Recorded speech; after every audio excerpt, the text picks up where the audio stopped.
Après, les autres vont également donner leur point de vue. Bon. Tu vois, tu as dit tout à l'heure, tu as repris là l'exemple du professeur, du président Albert Ondosa, en disant qu'il avait en sa possession, on l'a vu avec un document, et il était en train de déstabiliser le Gabon. Tu sais, Gabin, toi-même tu as dit, là, nous essayons d'être sérieux, sans insultes, sans Congossa, sans rien. Je pense le Gabon a signé des conventions avec des conventions internationales et notamment l'entraide juridique. Ça veut dire quoi? Ça veut dire qu'aujourd'hui, si le Gabon a des preuves de déstabilisation, d'atteinte à sa souveraineté ou de tentative de déstabilisation, preuve à l'appui, le Gabon est à même de faire valoir ses droits auprès de la France via Interpol. Interpol, c'est police internationale. Le siège en France d'Interpol, c'est à Lyon où je me trouve. Et tu as des Gabonais. Donc ça voudrait dire que pour quelque chose d'aussi dangereux, d'aussi grave, pourquoi jusqu'à ce jour, le Gabon n'a pas saisi les autorités françaises, les autorités judiciaires internationales? Ensuite, bloquez Madison Hall, là, s'il vous plaît.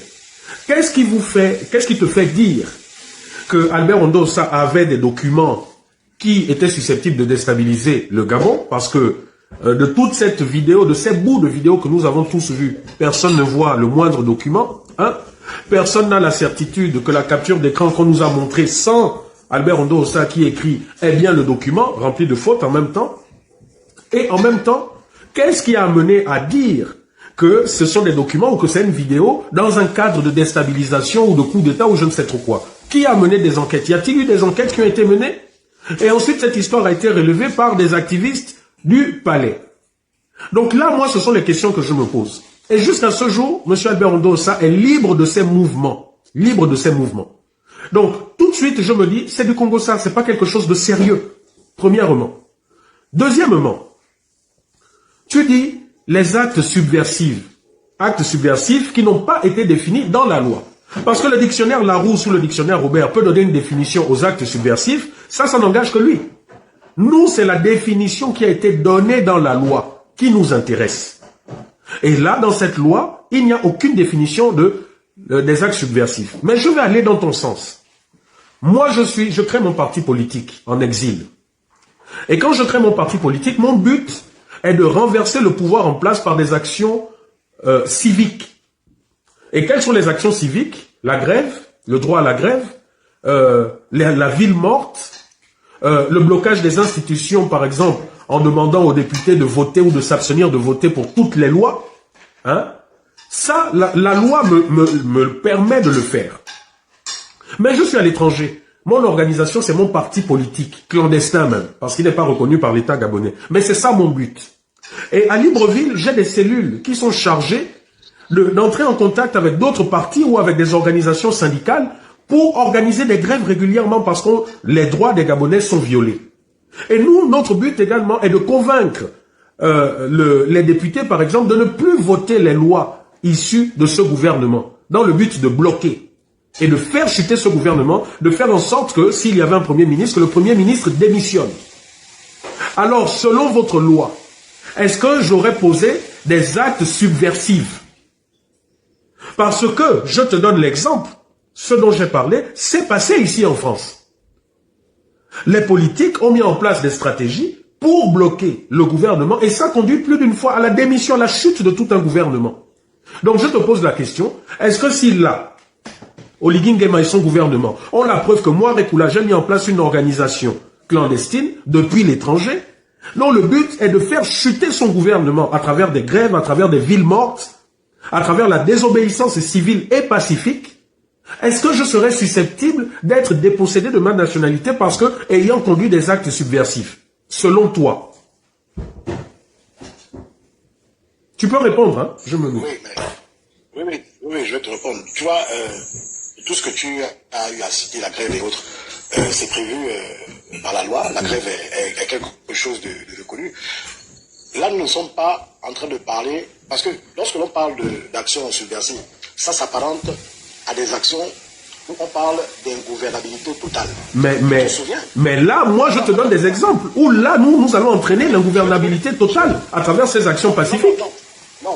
tu ne vas jamais... Non, mais quand tu parles de Pacifique, justement... Mais regarde, je te donne un exemple. Je te donne un exemple. Nous arrivons à organiser des villes mortes. Toi et moi, on a à peu près le même âge, à quelques années près. Et tu as vu les ravages de ce qu'on appelait les villes mortes dans les années 90. Bon, imagine que nous arrivons, moi j'arrive avec d'autres à mettre en place plus de 2 à 3 semaines de villes mortes. Nous arrivons à faire en sorte que les fonctionnaires ne travaillent pas, que le trésor public ne travaille pas, que les salaires ne soient pas virés, que la SEG, que tous ces gens, personne ne travaille, que le pays est en arrêt total, ingouvernabilité totale. Est-ce que, selon toi, selon ta compréhension, là c'est un acte subversif? Mais c'est ce que je t'expliquais, que ce n'est pas du tout un acte subversif. Moi, je vais te dire à quoi s'apparentent les actes subversifs.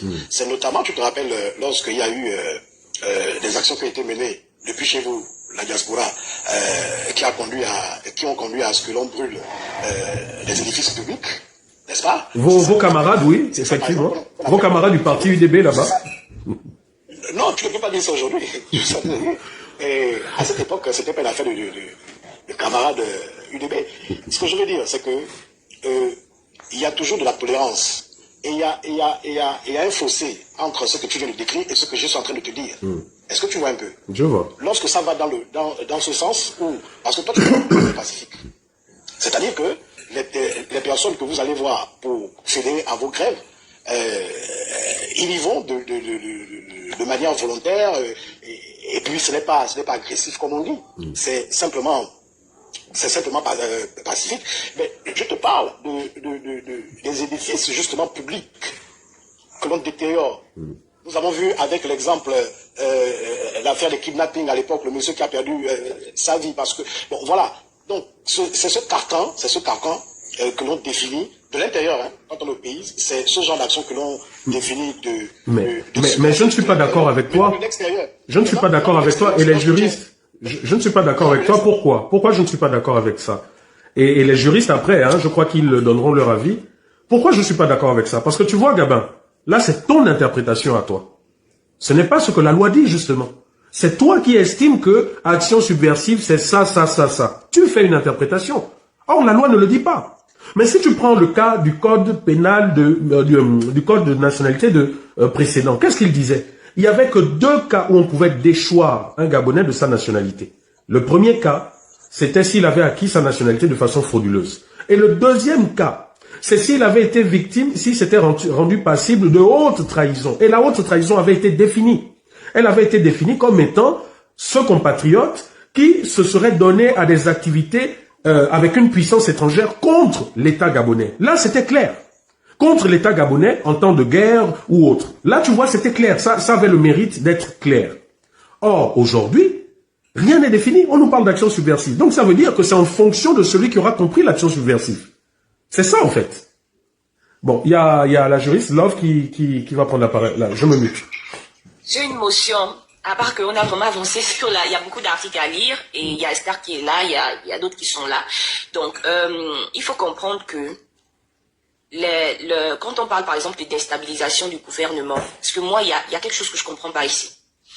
Lorsque le système Bongo Fils était en place, on nous a dit que ce système a mis en place plusieurs lois qui portait atteinte ici à la dignité des Gabonais, qui portait atteinte ici au bien-être des Gabonais. Je parle vraiment terre à terre pour que tout le monde puisse comprendre. Aussi bien dans le code pénal, parce qu'il y a eu une réforme juste après, je pense, le coup d'État fait par Kelly Ondor. Il y a eu une réforme en 2020 du code pénal. Quand on parle de la déstabilisation, par exemple, du gouvernement, cette déstabilisation-là a été ajoutée dans l'article 73 du code pénal gabonais. Pourquoi? Parce qu'on était dans une situation où il y avait ici une crise sociale, où il y avait ici, comment on appelle, un risque de renversement ici des autorités qui étaient en place. Ah non, les autorités ont ajouté des mécanismes que autrefois on a qualifiés comme mécanismes portant atteinte aux droits des Gabonais, parce que c'était même pas défini ici. C'était dans l'article 73 quand on parlait des mouvements insurrectionnels. On nous disait que les personnes qui ont fourni des armes, par exemple, qui ont transporté des armes, qui ont donné des munitions autres, qui sont allés détruire, je sais pas moi, des bâtiments et consorts et tout, peuvent être punis, comment on appelle ça, d'une peine de 20 ans et d'une amende de 50 millions. Ensuite, il y avait cet alinéa-là, cet alinéa 2, qui avait été ajouté où on parlait de déstabilisation du gouvernement sans pour autant définir ce qu'on entendait par déstabilisation du gouvernement. Moi, ma question est de savoir, on est dans la République libérée, dans la République où on est venu donner la dignité aux Gabonais, dans la République où on est venu ici garantir les principes élaborés ou du moins contenus dans la Constitution qui est la mère des lois.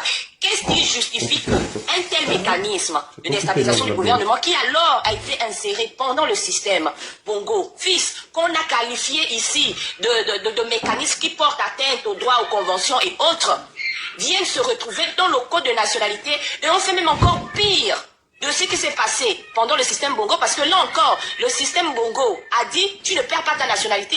Si tu déstabilises le gouvernement, je te punis de 20 ans de prison, et puis je peux te donner une amende de 50 millions. Mais là, on pousse encore plus loin. On fait pire. Et on décide que finalement, à part les 20 ans de prison que tu feras, à part les 50 millions que tu vas payer à l'État gabonais a également le droit de te rendre, dans le cas par exemple d'une personne qui n'a même pas la double nationalité, de te rendre apatride. L'État gabonais a le droit de te retirer de manière tacite. Est-ce qu'on se rend compte finalement, on recule par rapport au système Bongo, Ali, Fils, ou on avance? Parce qu'on a l'impression qu'on a fait pire. On a fait pire. Parce que Ali, il n'a pas retiré la nationalité. Il a mis un mécanisme qui, du moins, je ne dirais pas Ali, je dirais les autorités, au temps de Ali Fils, ont mis un mécanisme sans définir, parce qu'il y avait déjà des mouvements de contestation du peuple par rapport à la gestion du pays, mais il a mis un mécanisme ici de sanction pénale dans le code pénal. Mais nous, on fait pire. On transforme notre code de nationalité en un code pénal où on décide finalement même de retirer la nationalité. Et de quelle manière? De manière tacite. Finalement, qui est pire? Mais en même temps, Love, si on retire la nationalité comme ça de façon tacite, est-ce que la personne perd, par exemple, ses biens, ses possessions qui sont au Gabon et autres? Non, mais les possessions ne te retirent pas les possessions. Les possessions ne sont pas liées, ta maison n'est pas liée à ta nationalité, ta voiture n'est pas liée à ta nationalité. Mais tu perds les droits qui débouchent, ou du moins les droits qui découlent de cette nationalité. Ok, bon, et admettons que cette personne, au moment où elle perd ses droits, où elle est déchue de cette nationalité, admettons qu'elle se trouve sur le territoire gabonais. Qu'est-ce qu'elle devient en fait sur le territoire gabonais? Qu'elle perd la nationalité, elle risque 20 ans de prison, selon le code pénal réformé en 2020, après le coup d'État, je pense, en 2019, et elle risque également une amende de 50 millions. D'accord. De francs CFA. Bon, c'est l'une des peines. C'est l'une des peines, je crois. Bon, mais admettons le cas où la personne est uniquement condamnée à être déchue de sa nationalité. Elle continue à vivre sur le territoire gabonais ou bien c'est quoi la suite? Il est apatride, je ne sais pas là où ils vont l'envoyer, mais tu vis sur le territoire gabonais, c'est comme si tu n'existais pas. Comment tu fais à vivre sur un territoire où tu n'as pas de carte d'identité, justement parce que la carte d'identité est comment on appelle, une conséquence de la nationalité, ou du moins quelque chose qui résulte de la nationalité. Tu n'as pas de passeport, tu n'as rien. Tu fais comment? Si tu dois faire un concours, si tu dois te marier, tu fais comment? Tu n'as plus de droits, tu perds tes droits. Ok. C'est la seule question que j'avais. Moi, ma question, c'est de savoir, est-ce qu'on veut avancer par rapport à l'ancien système ou est-ce qu'on veut faire pire que l'ancien système? Parce que l'impression que moi j'ai, c'est qu'on veut faire pire que l'ancien système. Parce que l'ancien système, lui, n'a pas retiré la nationalité. Il a dit, ok, si tu déstabilises mon gouvernement, il n'a même pas défini ce que c'est qu'il entend par déstabiliser les actes. Si tu déstabilises, je te donne 20 ans de prison et puis tu payes une amende de 50 millions. Mais nous, on fait pire. On dit, ok, à part le fait que tu puisses faire peut-être 20 ans de prison et 50 millions, je t'enlève également ta nationalité. Donc, je te retire tous tes droits. Tu vas vivre comme ça, sans droit, sans rien. On fait pire, en fait. On fait pire. Excusez-moi, hein, si vous me voyez, c'est que je suis en train de manger. Et si je coupe, TikTok va bloquer le live. Juste pour dire, Christian, excusez-moi, j'ai connu un oncle maternel, des lois qui n'ont pas de sens au Gabon, c'est pas d'aujourd'hui. Ça veut dire que ceux qui ont été il était parmi ceux qui ont tenté le coup d'État de 64, et il était exilé à Ovan, chez lui, donc à Combani. Monsieur David Nzemeya n'avait pas le droit de mettre les pieds à Libreville, donc il était exilé dans son village. Waouh! Juste cette anecdote-là, c'est...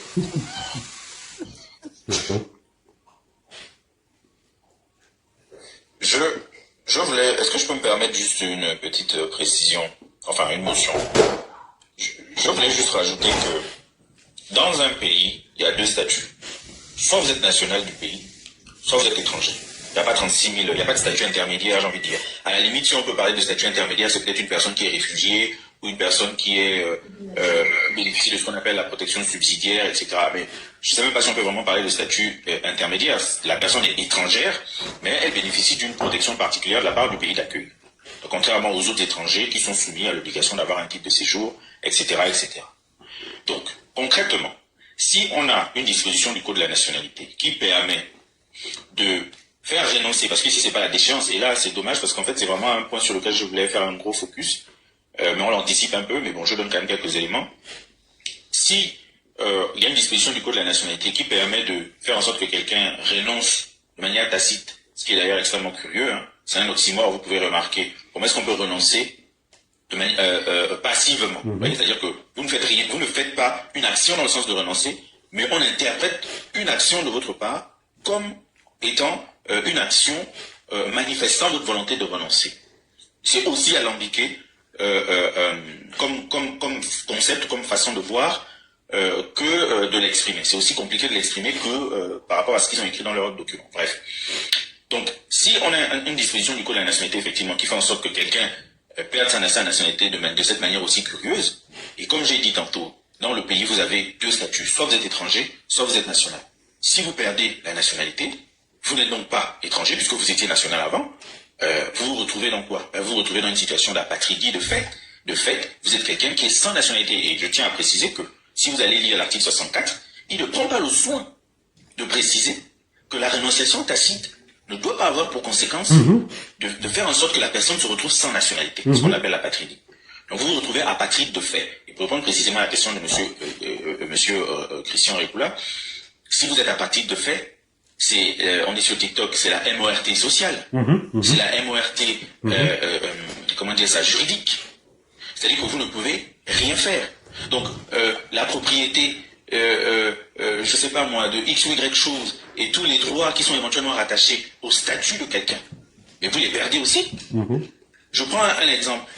Il y a beaucoup de Gabonais qui sont nés au Gabon, qui sont de père et de mère gabonais, mais qui ne savent pas qu'ils sont apatrides de fait, parce que leur nationalité n'a jamais été établie. Il y a des gens qui naissent, qui grandissent, même parfois en périphérie de Libreville ou bien en province, où je pense notamment à la population pygmée, et c'est pas pour les stigmatiser, mais c'est un fait. L'écrasante majorité des pygmées au Gabon sont des apatrides de fait. C'est-à-dire que ce sont des personnes qui sont nées au Gabon, qui sont bel et bien gabonaises, en tout cas au sens social, au sens culturel, tout ce que vous voulez, et juridiquement, elles ne sont pas gabonaises. Elles n'ont pas d'acte de naissance. Quand vous n'avez pas d'acte de naissance, toute une vie. Quand vous n'avez pas de pièce d'identité, toute une vie. Vous êtes quoi? Dans un pays. Vous êtes apatride, de fait en tout cas. Et donc, concrètement, c'est ça en fait la conséquence. Quand vous évoquez tout à l'heure le fait que est-ce que vous gardez vos biens, etc. Oui, vous gardez vos biens, mais dans un pays qui fonctionne normalement, quand vous avez une maison, vous êtes censé l'assurer, vous êtes censé, je sais pas moi, conclure des contrats pour faire des réparations éventuellement, vous êtes censé, si vous le souhaitez, la vendre, etc. Tous ces actes-là de la vie courante, ou bien la louer, tous ces actes-là de la vie courante, mais vous pouvez plus les faire parce que vous n'avez pas de papier. Vous êtes donc apatride de fait. C'est ça les conséquences concrètes de ce type de mesure. C'est juste ce que je voulais rajouter. Bonsoir. Ma question, c'est de savoir si on recule ou on avance. Finalement, est-ce qu'on est dans une république libérée où on est censé redonner la dignité, ou des mécanismes qu'on jugeait contre l'intérêt des Gabonais, on n'est plus censé les appliquer, ou on n'est plus censé les amplifier, parce que qu'est-ce qu'on a fait? On a amplifié un mécanisme déjà qui portait atteinte ici aux Gabonais. On l'a amplifié. Parce qu'on est passé d'un mécanisme pénal où encore il y avait une sanction ici, où tu risquais l'emprisonnement, et une amende, à un retrait tacite, une rénonciation tacite. Et ce qui me dépasse, c'est le fait que l'article 3 du même code dit que volontairement, tu ne peux pas renoncer à ta nationalité gabonaise. Donc toi-même volontairement, par exemple pour un binational, tu ne peux pas renoncer à ta nationalité gabonaise si tu ne prouves pas que ta deuxième nationalité est une nationalité par filiation. Même si le 60 vient encore contredire le même 3, et le 64 dit que l'État, les autorités, l'exécutif, parce que même dans l'État, il y a 3 pouvoirs. L'exécutif peut y faire renoncer de manière tacite. Est-ce que c'est logique? Ce n'est pas logique. Ce n'est pas logique. Ce n'est pas logique. Moi, en ce qui me concerne, je pense que cet article 64 doit sauter. Qu'est-ce que tu manquais? N'hésitez pas à me faire descendre, il n'y a pas de souci. Ok. Il y a des gens. L'amour sucré, tu peux prendre la parole. Bon, on va vraiment donner à 2 minutes, 3 minutes par personne. Et ensuite, Love et Kaniwa vont poursuivre dans l'explication des articles. Kaniwa est descendu, je voulais qu'on discute un peu sur le... Ton micro, Bernard. Je voulais qu'on essaie d'être d'accord sur quelque chose, mais il est descendu. Parce qu'on a laissé ça en suspens. Ben moi, je descends comme ça, il va remonter. C'est ce qu'il nous Ils ne sont pas informés. Et puis, pour nos autorités, hein, parce qu'on tape trop, on essaie de faire en sorte que nos autorités puissent faire du bon travail. Donc, il ne faut pas que des choses restent en suspens. Moi, c'était sur le certificat des nationalités, Kaniwa. Par exemple, tout à l'heure, je ne sais pas si on peut se tutoyer, tu as dit que je ne trouvais pas la nécessité ou c'était un abus de demander le certificat aux Gabonais. Mais moi, je veux bien comprendre parce que je trouve ça judicieux quand une autorité trouve que, par exemple, un acte de naissance, un numéro, par exemple, est attribué à 1 ou 2 personnes, ou un acte de naissance n'est pas très clair, je trouve pas mauvais de demander ce document, vu que, après, c'est vrai qu'au Gabon, tout est payant. Même ce qui doit être fait gratuit, on fait payer aux gens. Normalement, c'est les nationalités, en 2 semaines ou en un mois, on peut l'avoir, un peu comme en France, vous voyez. En France, on le demande souvent, je ne pense pas forcément aux Gabonais de souche quand tout est bien clair, mais quand il y a une ambiguïté, on peut demander ça. Et c'est au tribunal, on peut l'avoir. Un Kaniwa, je ne sais pas si on peut essayer de bien expliquer aux Gabonais, parce que quand on dit que c'est l'abus de pouvoir, vous savez comment les Gabonais sont. Ils diront au CEDOC ou encore à un endroit, on va leur demander ça, ou à la préfecture, ils diront que oui, c'est pas normal, patati patata, bon, je ne sais pas. En tant que juriste, est-ce que je peux essayer de bien expliquer, parce que moi, je pense que c'est normal de demander ce document-là, quand l'autorité n'est pas très claire de ce qu'on présente devant lui.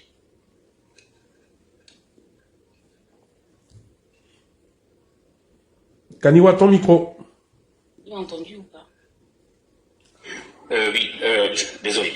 Je vais essayer de retrouver une disposition, mais alors, la question en fait, est-ce que vous trouveriez logique qu'on demande à un Gabonais d'origine, parce que dans la loi on ne parle pas de Gabonais de souche, on parle de Gabonais d'origine, est-ce que vous trouveriez logique qu'on demande à un Gabonais d'origine, donc qui a deux parents gabonais, est-ce que vous trouveriez logique qu'on lui demande de prouver sa nationalité au travers d'un certificat de nationalité? Après, comme je disais, ça dépend. Par exemple, si l'autorité donc, je ne sais pas comment il faut expliquer ça. Par exemple... Pour un complément d'information, par exemple. Voilà, oui. Est-ce que c'est pas logique de demander ça? En fait, oui. Dans le contexte gabonais, en tout cas depuis le code de 99, le code de la nationalité de 99, établit 2 catégories de Gabonais. Moi, c'est pas quelque chose avec laquelle je suis d'accord, mais bon, c'est comme ça. En France, par exemple, il n'y a pas 2 catégories de Français. On ne fait pas la différence, en tout cas juridiquement, entre un Français d'origine et un Français naturalisé. Ça n'existe pas dans la loi. En revanche, dans le cadre des démarches administratives, en France en tout cas, quelqu'un qui a acquis la nationalité française, c'est-à-dire qui n'est pas né français, peut avoir besoin au cours de sa vie de justifier auprès de l'administration de l'effectivité de l'acquisition de sa nationalité française, que ce soit par le mariage, par la naturalisation, etc. Ce qui me semble totalement logique, puisque vous n'êtes pas né français. Vous voyez ce que je veux dire ou pas? En revanche, quand vous êtes né français, il n'y a pas de nécessité de devoir prouver comment vous avez acquis la nationalité française. Et ça se transpose naturellement par rapport à la situation du Gabon. Il se trouve que dans le code de la nationalité de 99, je ne me rappelle plus quel article précisément, on dit que vous êtes Gabonais d'origine, c'est en tout cas les premiers articles, si vous regardez. On dit que vous êtes Gabonais d'origine à partir du moment où vous avez au moins un parent gabonais. À partir du moment où votre filiation à la naissance est établie avec une personne, au moins une personne de nationalité gabonaise. Ça veut donc dire quoi? Ça veut donc dire qu'on est Gabonais d'origine à partir du moment où on a au moins un parent gabonais. Pourquoi donc on a trouvé logique qu'on ne demande pas au Gabonais qui lui a 2 parents gabonais de justifier éventuellement de sa nationalité au cours de sa vie en produisant un certificat, alors que curieusement, quand vous n'avez qu'un seul parent gabonais, à vous, on peut vous demander de justifier de votre nationalité en produisant un certificat de nationalité au même titre que quelqu'un qui est devenu gabonais par naturalisation ou par le mariage ou par le droit du sol, etc. Ça veut dire quoi? Ça veut dire que dans le fonctionnement de l'administration, on a acté une discrimination vis-à-vis du Gabonais du Gabonais d'origine qui n'a qu'un seul parent gabonais. Et ça n'a aucun sens juridique, en tout cas au Gabon, par rapport au code de 99. C'est pour ça que je me permets de le dire. C'est pas une interprétation, c'est simplement un raisonnement logique, une conclusion, en tout cas que je tire, des dispositions du code de la nationalité de 99. Et d'ailleurs, je ne suis pas sûr que le code de la nationalité, là, le nouveau, là, de l'ordonnance, dise au contraire. C'est-à-dire que, pour lui, là, tu me diras, parce que c'est toi qui as vu ces parties-là, est-ce qu'on dit qu'on est gabonais d'origine dans le nouveau code que si on a 2 parents gabonais? Est-ce que c'est ce qu'on dit? Non, on est gabonais d'origine. Oui. Du moment où on a un seul parent gabonais. Parce que c'est dit même dans l'article 23 par rapport à l'enfant adopté. C'est pourquoi je disais dans l'article 23 que l'enfant se trouve où? Dans le contexte où il a des parents, par exemple, naturalisés qu'il adopte. Parce qu'il y a un vide juridique à ce moment. Mais le code ne dit pas que pour être gabonais d'origine, il faut avoir tous les 2 parents gabonais d'origine. Non. Voilà. Donc pourquoi est-ce qu'on demanderait au Gabonais qui, lui, n'a qu'un seul parent? Parce que moi, je n'ai jamais vu ça. Et effectivement, on a tous grandi au Gabon. Moi, je me souviens quand je grandissais qu'effectivement, j'avais des camarades de classe qui, eux, n'ayant qu'un seul parent, et d'ailleurs, il y a beaucoup de Gabonais qui m'écrivent d'ailleurs, qui continuent à m'écrire, qui m'écrivent toujours par rapport à cette question, parce qu'ils n'ont qu'un parent gabonais. C'est ce que je constate, en tout cas, dans le fonctionnement de l'administration. Mais curieusement, les Gabonais qui ont 2 parents gabonais, on ne leur pose jamais cette question. En l'occurrence, moi, j'ai 2 parents gabonais. Donc, je ne me suis jamais retrouvé face à une telle situation. Ça me semble normal, parce que je suis gabonais d'origine. C'est-à-dire que je n'ai pas choisi d'être gabonais. Le fait d'être gabonais, c'est imposé à moi à la naissance. Donc, je n'ai pas à venir, sauf si j'ai un problème d'acte de naissance. Bien sûr, si j'ai un problème d'acte de naissance, en l'occurrence, je vais régler mon problème d'acte de naissance au tribunal. C'est généralement ça qui est le problème que les Gabonais d'origine ont. Bon. Si, en revanche, je suis gabonais parce que j'ai été naturalisé, ou parce que j'ai été, j'ai fait une attribution par mariage, je sais comment on appelle ça, bien sûr que là, c'est logique que j'ai à produire un certificat qui acte la façon dont je suis devenu gabonais, étant donné que je ne suis pas né gabonais. Mais est-ce que je suis dans la même situation que le Gabonais qui est, lui, à qui la nationalité gabonaise est également imposée à la naissance, alors qu'il n'avait qu'un seul parent gabonais? Il n'y a pas de différence, il y a une différence entre moi, qui suis devenu gabonais par l'effet du mariage, et lui, même s'il n'a qu'un seul parent gabonais. Lui, il est en fait du même niveau, de la même catégorie, que celui qui a 2 parents gabonais aussi. Mais vous voyez que dans la pratique, on a créé une différence, même entre les Gabonais d'origine. Heureusement qu'ils n'ont pas pris la dinguerie de l'acter sur le plan juridique. C'est pour ça, en fait, que j'en arrive à cette conclusion, que c'est une pratique administrative qui est abusive. Parce qu'elle n'a rien à voir, même pas avec l'interprétation de l'article qui dit qu'on est Gabonais d'origine, à partir du moment où on a au moins un parent gabonais. D'accord, ok. Après, je ne sais pas comment ces autorités peuvent essayer de nous expliquer, parce que pour moi, je trouvais logique, hein, mais après, voilà, comme a dit un commentaire, ça peut être aussi au niveau de l'interprétation, mais bon, après, mais moi, je trouve pas ça mauvais de ce document-là. Je vais rajouter un autre élément, parce que, effectivement, si vous êtes gabonais par un seul parent, et que vous êtes par exemple né à l'étranger, et que vous avez peut-être à la naissance une autre nationalité, la nationalité en tout cas de votre 2e parent, ça peut encore, ça pourrait encore avoir une forme de logique, même si ça n'a rien à voir avec la loi. Certificat. Non, attendez. Ce que je suis même en train de dire là, c'est une interprétation. C'est-à-dire que dans mon entendement, ça pourrait même encore avoir une logique sur le fait d'un Gabonais né d'au moins un parent gabonais, donc un Gabonais d'origine, d'avoir à prouver sa nationalité gabonaise par certificat éventuellement, à partir du moment où, quand il est né, la nationalité qu'il a eue à la naissance, c'est celle de son autre parent. Là encore, ça pourrait avoir une logique. Et même ce que je suis en train de dire, c'est une interprétation, parce que c'est pas ce que la loi dit. Mais vous allez constater que, dans les faits, ce sont des enfants gabonais nés au Gabon, qui ont certes un autre parent, un parent qui non gabonais, mais qui n'ont jamais acquis la nationalité de l'autre parent non gabonais. C'est-à-dire que ces enfants-là ne sont que gabonais en réalité. Ils n'ont pas d'autres nationalités. Ils sont nés au Gabon, ils ont certes un parent d'une nationalité différente, mais ils sont que gabonais. Il n'y a que vis-à-vis du Gabon qu'ils ont établi leur filiation. En tout cas, vis-à-vis de la nationalité de leurs parents gabonais.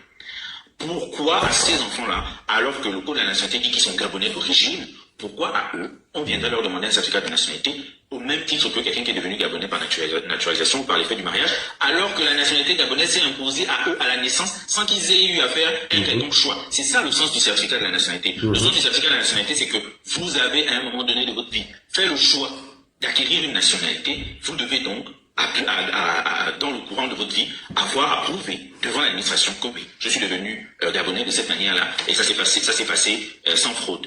Ça a une logique. Mais à quelqu'un à qui ça s'est imposé à la naissance, je vois pas la logique.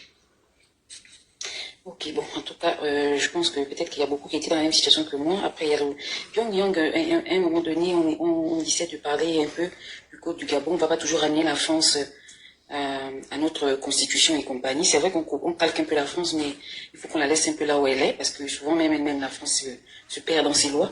Parce que l'histoire du certificat-là, c'est récurrent en France. Hein. On va pas se le mentir. Hein. Donc, il faut qu'on essaie de bien nous expliquer les choses, parce que quand on entend ça, il y a beaucoup de Gabonais qui n'aiment pas lire, qui ont du mal. Donc du coup, on va attaquer les autorités. Parfois, les autorités veulent faire leur travail. Et si on oublie, par exemple, Ok, on va faire tourner. Excuse-moi, hein, l'amour sucré, excuse-moi de te couper. Après, excuse-moi Bernard, excuse-moi, je voulais redemander un dernier truc à Taniwa, mais si lui, juste une réponse courte, hein, juste de savoir, au niveau de la possession d'État, c'est dans les textes du Gabon ou encore c'est juste une interprétation juridique que vous avez fait tout à l'heure, parce que la possession d'État, l'interprétation, tout à l'heure quand vous avez expliqué, ça ne rentre pas dans ce que moi je comprends, mais je veux juste savoir, comme ça j'irai lire. La possession d'État, c'est une notion de droit en fait. Qui peut être... Je veux parler au niveau du Gabon, c'est que vous avez défini, c'est celle qui est appliquée au Gabon ou je sais pas.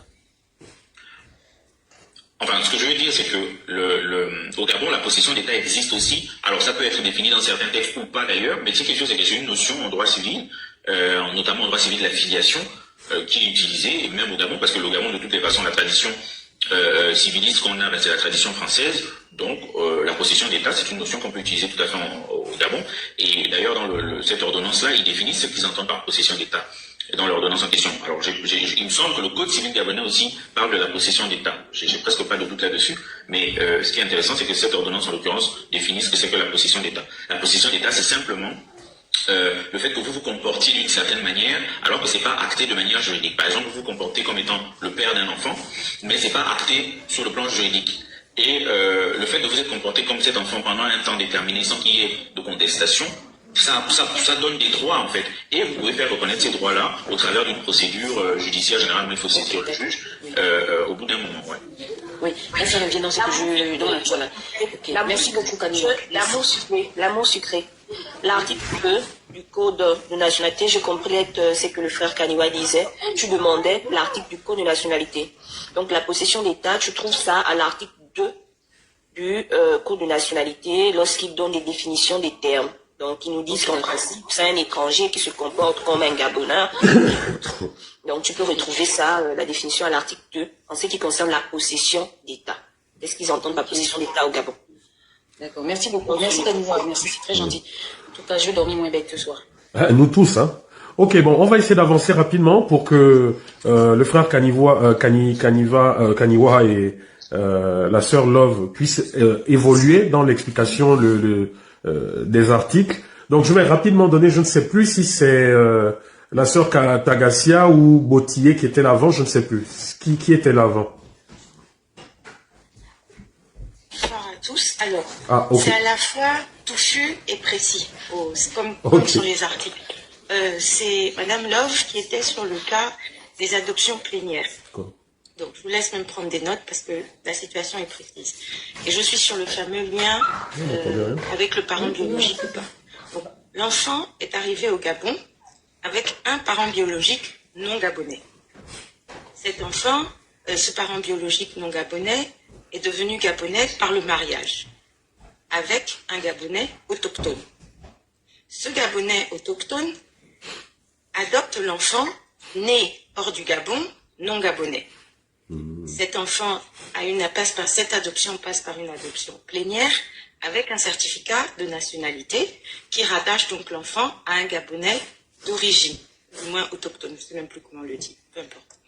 La question c'est, au regard de l'article 4 et 5, si je ne me trompe pas, cet enfant-là est réputé Gabonais et ne peut pas perdre sa nationalité parce que le lien biologique avec l'un des deux parents est rompu au profit du lien d'adoption avec le parent gabonais autochtone.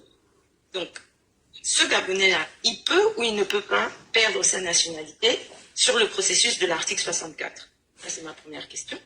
Et la deuxième question, c'est, non pardon, je finis de préciser, l'enfant en question est venu avec une nationalité, mais qui ne peut pas être en double nationalité. C'est-à-dire que ce pays-là n'autorise pas qu'on ait une double nationalité. Donc soit le Cameroun, soit la RDC par exemple. Là, eux, ils n'autorisent pas. L'enfant ne peut pas avoir une deuxième nationalité, il est exclusivement gabonais. Maintenant, cet enfant-là a des enfants et a transmis la nationalité gabonaise à ses enfants. Et ces enfants-là ont le parent qui n'est pas gabonais. Donc les enfants, eux, ont une double nationalité. Je n'ai rien compris à la situation de ce type de profil. Donc j'espère que j'ai été assez claire, mais qu'en est-il de ces gens-là? Et l'enfant qui est devenu gabonais par adoption plénière, et les enfants de cet enfant qui sont eux du coup binationaux avec un parent encore ailleurs. Et tout ce monde-là, personne n'est né au Gabon. Merci. Il y a beaucoup de cas. Hein. Il y a beaucoup de cas. C'est la vraie vie. Commençons d'abord. Alors, Laure, juste avant que tu répondes, tu vas voir, je vais te faciliter la vie, mais vraiment te faciliter la vie. Parce que peut-être que tu n'y as pas pensé. Il y a un truc auquel il faut penser. Est-ce que ces situations sont arrivées avant l'ordonnance ou après l'ordonnance? Tout ça, c'est avant que l'enfant adopté a eu des enfants. Tant mieux. Alors, ce qu'il faut comprendre, c'est qu'il y a un principe en droit, c'est le principe de la non-rétroactivité de la loi. Ça veut dire quoi? Ça veut dire qu'une loi nouvelle, elle ne dispose que pour l'avenir et pas pour le passé. Il y a des exceptions, bien sûr, mais en l'occurrence, il ne me semble pas qu'il y ait d'exception dans les dispositions transitoires et encore moins dans les dispositions finales. Ça veut donc dire que toutes les nouvelles règles dont nous sommes en train de parler là, c'est pour l'avenir. Toutes les personnes qui sont devenues gabonaises, conformément, que ce soit au code de 62, au code de 99 ou au décret de 2002, parce que c'est ça les grandes règles avant la nouvelle ordonnance, toutes ces personnes-là, si elles ont acquis la nationalité gabonaise de manière régulière, que ce n'est absolument pas contestable, il n'y a pas de sujet. Il n'y a pas de sujet, à moins que l'offre qui est là, qui a lu tout le document, nous disent que dans les dispositions finales, dans les dispositions transitoires, il y a un sujet de rétroactivité de la nouvelle ordonnance. S'il n'y a pas de rétroactivité de la nouvelle ordonnance, la question ne se pose pas. L'article 15 le dit, l'article 15 dit. L'article 15 dit quoi? On notait articles 4 et 5 qui faisaient la différence entre l'adoption simple et l'adoption plénière, qui donnait à l'une des deux formes d'adoption un caractère irrévocable alors que l'autre pouvait l'être. Mais c'était dans le début du live avec les précisions de Love. Mais l'article, c'est comme Kaniwa dit, la loi en principe n'est pas rétroactive, sauf si le législateur justement en dispose. C'est le cas par exemple de l'article 5. Tu vois que le législateur a bien précisé ici que la nationalité acquise par, la nationalité acquise par droit du sol est rétroactive. Donc là, en principe, la nationalité, l'acquisition du droit du sol n'est pas rétroactive. Mais comme le législateur a voulu ça, bon, là dans le cas expressé par le législateur, le pouvoir exécutif, comme ils ont voulu ça, ils ont inséré. Et donc ils ont mis l'exception ici au principe. Maintenant, c'est que Kaniwa te dit, c'est que la loi ne dispose que pour l'avenir. Ça, c'est le principe. Maintenant, l'exception, c'est que le législateur, dans le cadre, par exemple, c'est le Parlement, peut en disposer autrement. Ça, ce sont les exceptions. Mais il faudrait que soit précisé dans le texte que le législateur entend rendre ce texte ou cet article-là rétroactif. Alors, et dans notre cas de figure, comment on appelle les cas en question, parce qu'il y en a beaucoup, comme je disais, c'est advenu avant. Ça, c'est produit avant.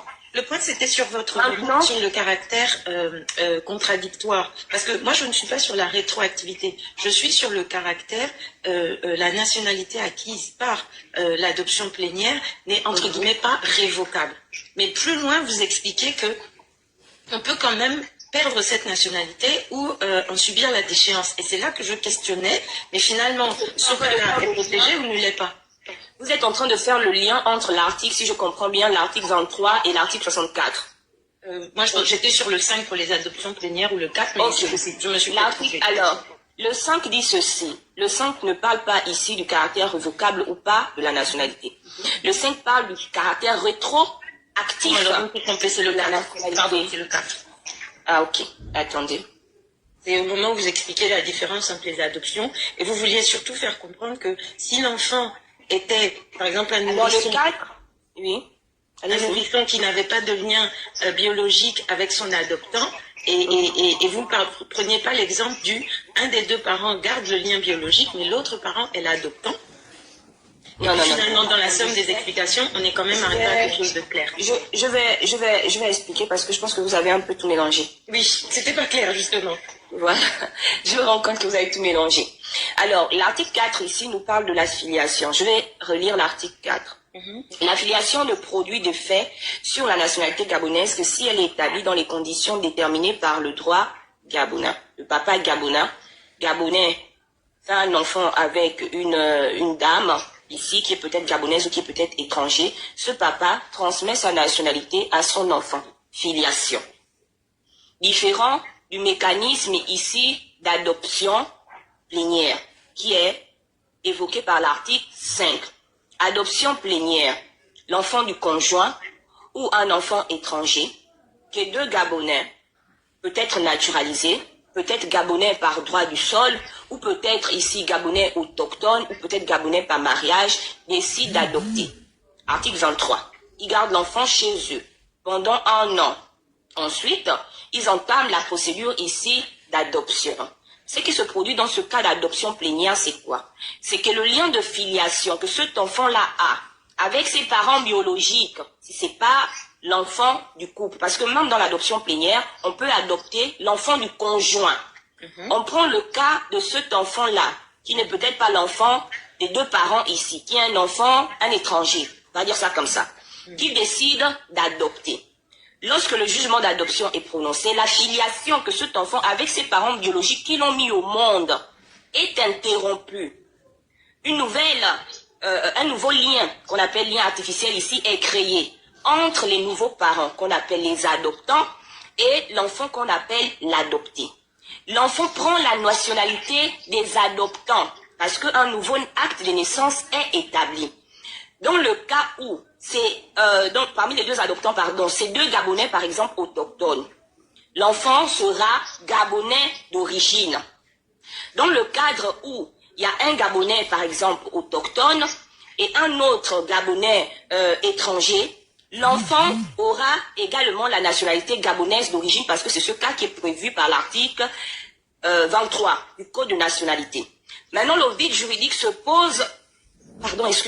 Le vide juridique se pose au niveau où cet enfant vient à être adopté par deux personnes qui sont naturalisées gabonaises. Ok. D'accord, effectivement, j'ai tout mélangé. Qui ont acquis la nationalité par le droit du sol. Là, on ne sait pas si cet enfant-là sera gabonais par naturalisation, sera gabonais par acquisition de nationalité par droit du sol, sera gabonais par acquisition de nationalité par mariage, ou sera gabonais par résidence continue parce que le code de nationalité a un vide juridique à ce niveau-là, par rapport à l'article 23. Je ne sais pas si là vous avez compris. Oui, j'ai fait la nuance. Le point n'était pas sur une filiation par adoption, mais une filiation par deux parents qui eux-mêmes d'origine ne sont pas gabonais. Le point s'est éclairci à ce niveau-là. Ok, donc ça n'a rien à voir. Enfin, la personne est exposée de la même manière à la perte de la nationalité sur les règles qui sont les mêmes que pour un Gabonais autochtone. Ce qu'il faut comprendre par rapport à la perte de la nationalité, ce n'est pas par rapport à l'article 5, c'est l'article 3, qui est en contradiction avec l'article 60. Et ensuite, il y a l'article 64 qui va venir s'ajouter. Je m'explique, parce que là, si je vous parle des articles, c'est moi comme ça, je vous amène en confusion. L'article 3 dit ceci. Pour que vous puissiez renoncer de manière volontaire à votre seconde nationalité en tant que Gabonais, il faudrait que vous prouvez que, à votre nationalité gabonaise, il faudrait que vous prouvez que la seconde nationalité que vous possédez est une nationalité acquise par filiation. Ça veut dire quoi? Je prends un exemple concret. Un monsieur qui est par exemple congolais, j'aime le Congo, j'aime trop leur musique, le Congo, même si je comprends rien de ce qu'il raconte. Un monsieur qui est congolais, il arrive au Gabon. Il prend la nationalité gabonaise, il devient congolais gabonais. Parce que le Congo, à la différence du Cameroun, permet à ce qu'on puisse avoir comme le Gabon. Non, c'est le Congo-Brazzaville, mais pas le Congo-Kinshasa, je crois pas. Congo-Kinshasa, il n'y a pas les deux. Le Congo-Brazzaville, il prend donc une nationalité. Il a ici une nationalité qu'il a acquise par naturalisation, qui sera la nationalité, par exemple, gabonaise ou par résidence continue. Ça dépend de quel procédé il va appliquer. Ou du moins, il va choisir. S'il rentre dans les critères, bien sûr. Non, mais excuse-moi. Excuse-moi, juste une question. Combien d'articles il reste à peu près à décortiquer? Peut-être 7, 8. Hein, Waouh! Ah, mais donc il va falloir qu'on avance, hein? On va vraiment aller... Et qu'à la limite, les diverses, on les voit, on traite les diverses, je sais pas, après. Oui, on va vraiment aller sur les articles les plus importants que je pense que le Parlement, après Kaniwa, le frère Kaniwa va dire que moi je pense que le Parlement doit se pencher dessus parce que sinon ça peut saper l'intérêt, la sûreté de l'État et la cohésion, mais surtout la sûreté de l'État, la cohésion et également la sécurité. Quand on parle de sécurité, on va sécurité. Bref, donc je reviens vite à l'exemple, je vais chuter parce qu'il y a beaucoup de gens, il y a Esther qui doit monter, il y a le frère Kaniwa qui est là encore. Donc, je disais le monsieur congolais qui est sur le territoire gabonais, qui s'est naturalisé gabonais, et ensuite qui a également sa nationalité gabonaise par filiation. Ce monsieur-là peut renoncer à la nationalité gabonaise. Pourquoi? Parce que l'article 3 dit que pour renoncer à la nationalité gabonaise, il faudrait que tu montres que ta deuxième nationalité est une nationalité par filiation. Et comme dans le cadre de ce monsieur, sa deuxième nationalité, s'il est né de une maman et un papa congolais, est une nationalité par filiation, il peut renoncer à la nationalité gabonaise. Par contre, moi, je m'en vais en France. Je suis gabonaise d'origine. Ensuite, je prends la nationalité française par naturalisation. Si il m'arrive, dans ma tête, par exemple, je me réveille un matin, bim, comme on dit chez nous, je veux renoncer à la nationalité gabonaise, je ne peux pas renoncer à cette nationalité gabonaise parce que ma deuxième nationalité n'est pas une nationalité par filiation, mais une nationalité par naturalisation. Okay?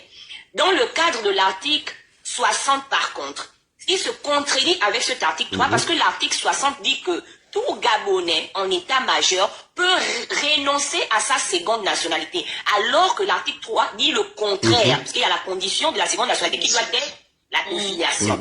Maintenant, le 64 dont ils sont en train de parler, c'est un autre mécanisme. Parce que là, je t'expliquais le mécanisme de la renonciation volontaire.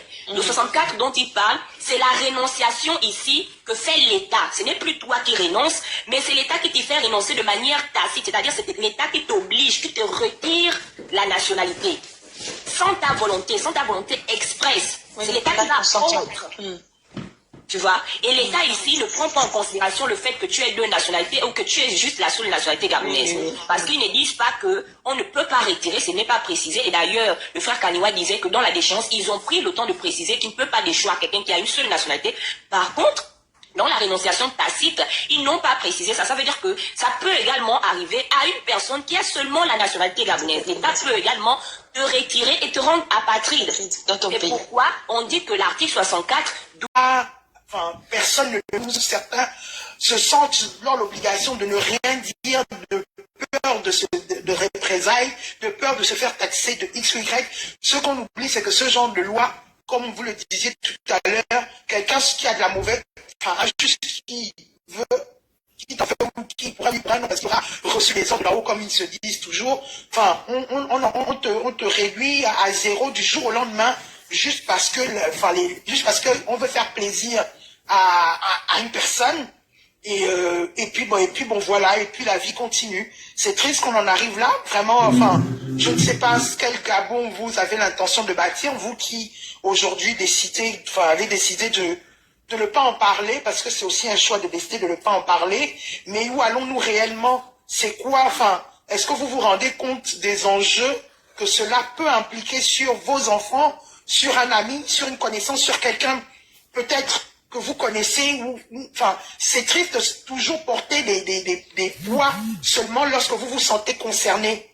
C'est vraiment regrettable. Ça continue à me démontrer qu'en fait, au Gabon, il y a beaucoup d'intellectuels, mais au final, les gens n'ont pas de conviction. Les gens vont à l'école, ils s'instruisent, ils s'éduquent, mais sans aucune conviction réelle. En fait, on le fait juste par suivisme, parce que finalement, vous êtes juste un peuple de suiveurs, parce qu'on se lève un matin, les parents t'ont inscrit à la maternelle, ils t'ont inscrit à l'école, tu y vas, tu lis, tu bûches tes leçons correctement, tu lis tes livres correctement, tu les assimiles, tu sors de là peut-être doctorant ou, je sais pas, maîtrisard, et puis ben, tu ne fais juste assimiler les choses, mais sans aucune conviction en fait. Tu es là comme un poteau qu'on a juste, comme un poteau de béton qu'on a juste coulé le béton dessus. Enfin, tu es juste un poteau. On a coulé le béton et puis tu es là, tu existes plus ou moins, mais sans réellement vision d'existence. Tu as fait ta part parce que bon, tu es allé à l'école, tu as un boulot, une certaine stabilité financière, tu es également en train de faire des enfants, tu es également en train de... Enfin, tu penses que tu t'établis parce que ben, tu ne critiques rien, tu n'as aucun avis sur quoi que ce soit, tu n'as aucune vision sur quoi que ce soit, tu n'as pas un mot à dire sur quoi que ce soit, ça t'arrange parce que bon, tu estimes que tu te mêles de tes oignons, mais au final, enfin, nous sommes de la question que moi je vais laisser derrière la question de Love, vous laissez quel Gabon à vos enfants? C'est quoi le projet? C'est-à-dire que quand je vous... Enfin, à lire certains messages et certains commentaires, c'est à croire que vous-même, de manière délibérée, ça ne sert même en fait à rien d'envoyer vos enfants à l'école, puisqu'ils n'auront pas cette possibilité de réfléchir ou d'avoir des avis autres que ceux que vous-même, les parents, vous êtes en train de leur impliquer de manière implicite. Ça sert à quoi, en fait, finalement, d'envoyer vos enfants pour avoir une réflexion, pour avoir une certaine logique, puisque vous êtes dans un pays où personne ne doit avoir une logique, personne ne devrait avoir une pensée. Et je vais m'arrêter là. Merci. Et bah, Irène qui voulait parler tout à l'heure, 3 minutes.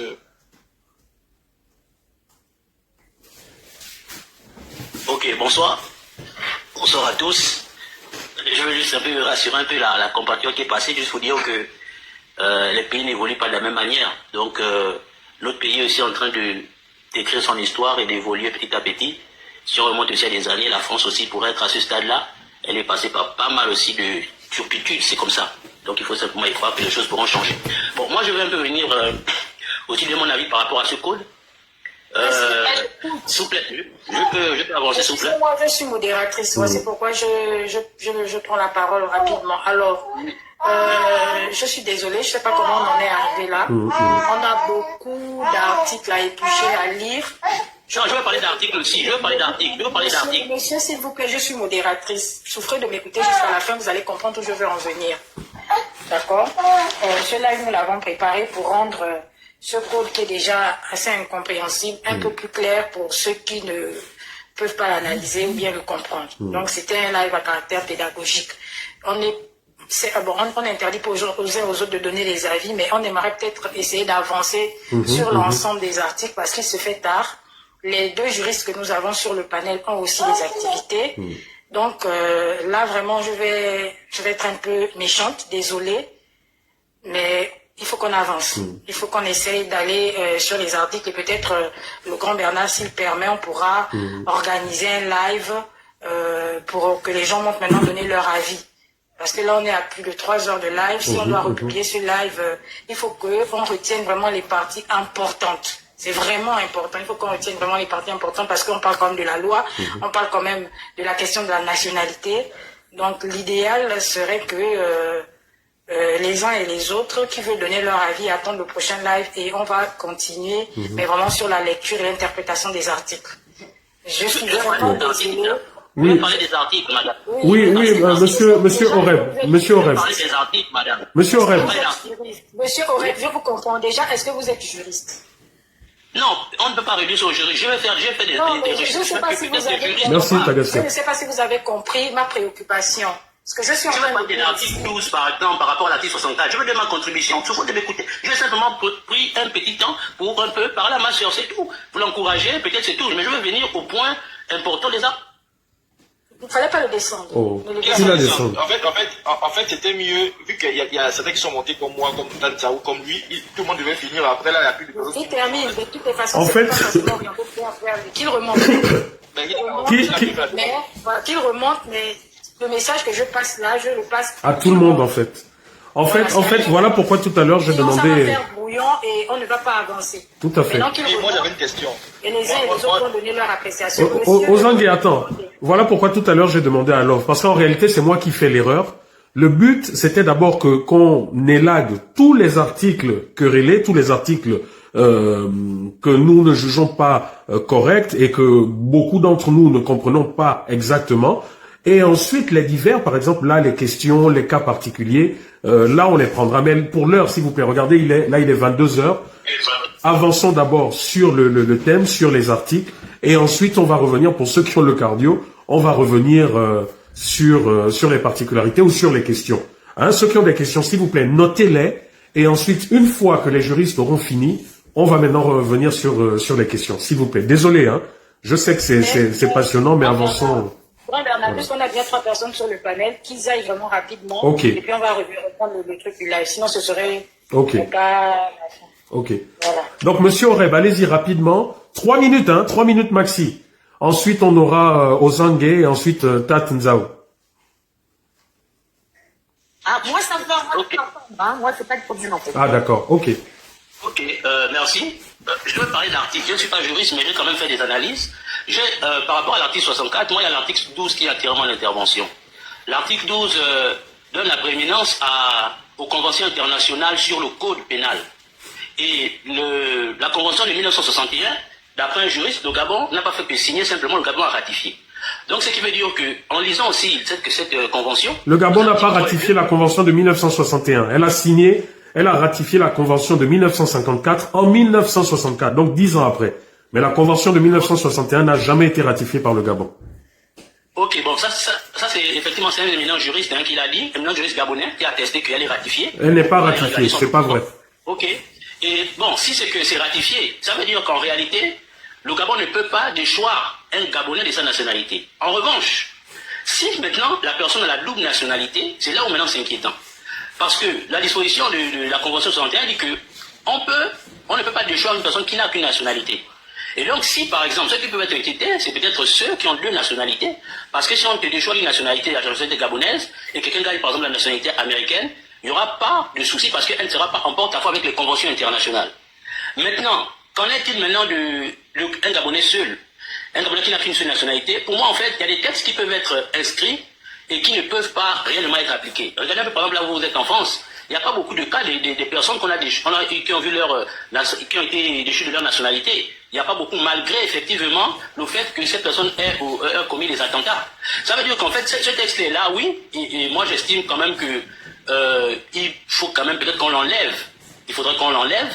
Mais moi je pense que même si le texte est là, il sera difficile qu'on puisse déchoir un Gabonais qui n'a qu'une nationalité, la nationalité gabonaise. En revanche, c'est ceux qui ont 2 nationalités qui auront un peu de ceci. Maintenant, je vais venir simplement à un autre point aussi, avant de chuter. C'est qu'on parle beaucoup qu'il y a une discrimination entre les Gabonais. Donc les Gabonais naturalisés et autres. Moi, c'est que j'ai analysé aussi les différentes constitutions. Hein. Même déjà rien que de toutes les constitutions africaines, même on va pas parler simplement des codes, mais aussi les constitutions africaines, qu'est-ce qu'on dit? L'une des conditions pour être président, il faut être national d'origine. Ça veut dire que dès le départ déjà, il y a une distinction.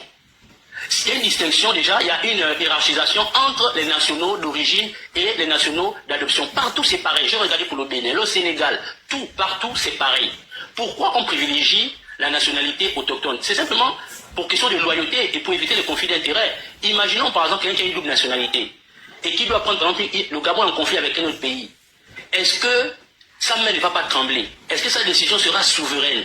C'est la raison pour laquelle on met beaucoup l'accent sur le fait qu'il faudra que, pour occuper certains postes, il faut des nationaux. Là, voilà un peu ma contribution. Merci.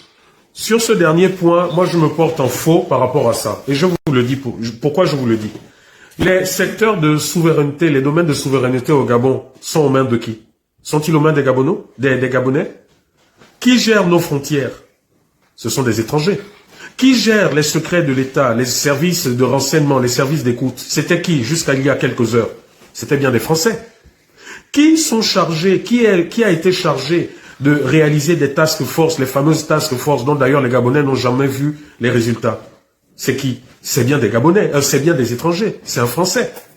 Aujourd'hui, Africa Intelligence a fait des révélations que tous les Gabonais savaient concernant cet homme d'affaires libanais qui est aujourd'hui celui qui réalise des choses pour le Gabon. Ce n'est pas un Gabonais. Récemment, nous avons appris que le Gabon a acheté des hélicoptères de combat. Auprès de qui? À l'étranger. Et ou du moins grâce à qui? Grâce au patron des BOMAF. Est-il Gabonais? Gabon Télécom. Mais oui, c'est les secteurs de souveraineté, les télécommunications et autres. Hein? Les ports, les frontières. Donc, arrêtez de venir nous dire souvent, oh oui, non, souveraineté, quand vous-même, vous n'appliquez pas ça. C'est-à-dire que quand ça vous arrange, oui, on doit parler de souveraineté, et quand ça ne vous arrange pas, On ne parle pas de souveraineté. Moi, je dis que ça, pour moi, c'est un faux argument. Surtout que tous les étrangers d'origine, les Gabonais d'origine étrangère, qui font tout le désordre qu'il y a eu au Gabon, mais ils l'ont fait grâce à qui? La Young-Team, les Noureddin, qui donnait le pouvoir à tout cela? Mais c'était pas les militaires, c'était pas Brice Clotaire Oligui Nguema. Aujourd'hui, qui nous dit même que bon, oui, voilà, les fameuses signatures, c'était qui? Hein? Les Akombessi et consorts. Qui leur a donné le pouvoir qu'aujourd'hui on dit, oh oui, pour éviter les dérives? Ce sont des Gabonais. Mais ces Gabonais leur ont attribué ce pouvoir, pourquoi? Mais quand ils avaient leur mangement. C'est quand ils avaient leur mangement. Bon, bref, on va pas tirer en longueur parce que là on est dans les divers. Love a une motion, mais en même temps je pense que c'est peut-être mieux de continuer, quoi. J'ai une motion pour couper court. Quand vous évoquez des articles, prenez le temps de bien lire les articles que vous évoquez. Parce que tout à l'heure, il a parlé de l'article 12. Il a parlé de l'éminent juriste. Moi, j'aurais aimé demander à notre jeune frère qui est l'éminent juriste en question. L'article 12 parle des conventions internationales dûment ratifiées et publiées. Publiées où? Au journal officiel. Est-ce que quand il va chercher au journal officiel, il a vu la convention de 1900? On ne dit pas ratifié. On dit ratifié et publié. Est-ce que quand il va regarder dans notre journal là-bas, il a vu la convention là quelque part? Donc, c'est pas tout seulement de venir évoquer les articles. Ah, mais article tel, article tel, article tel.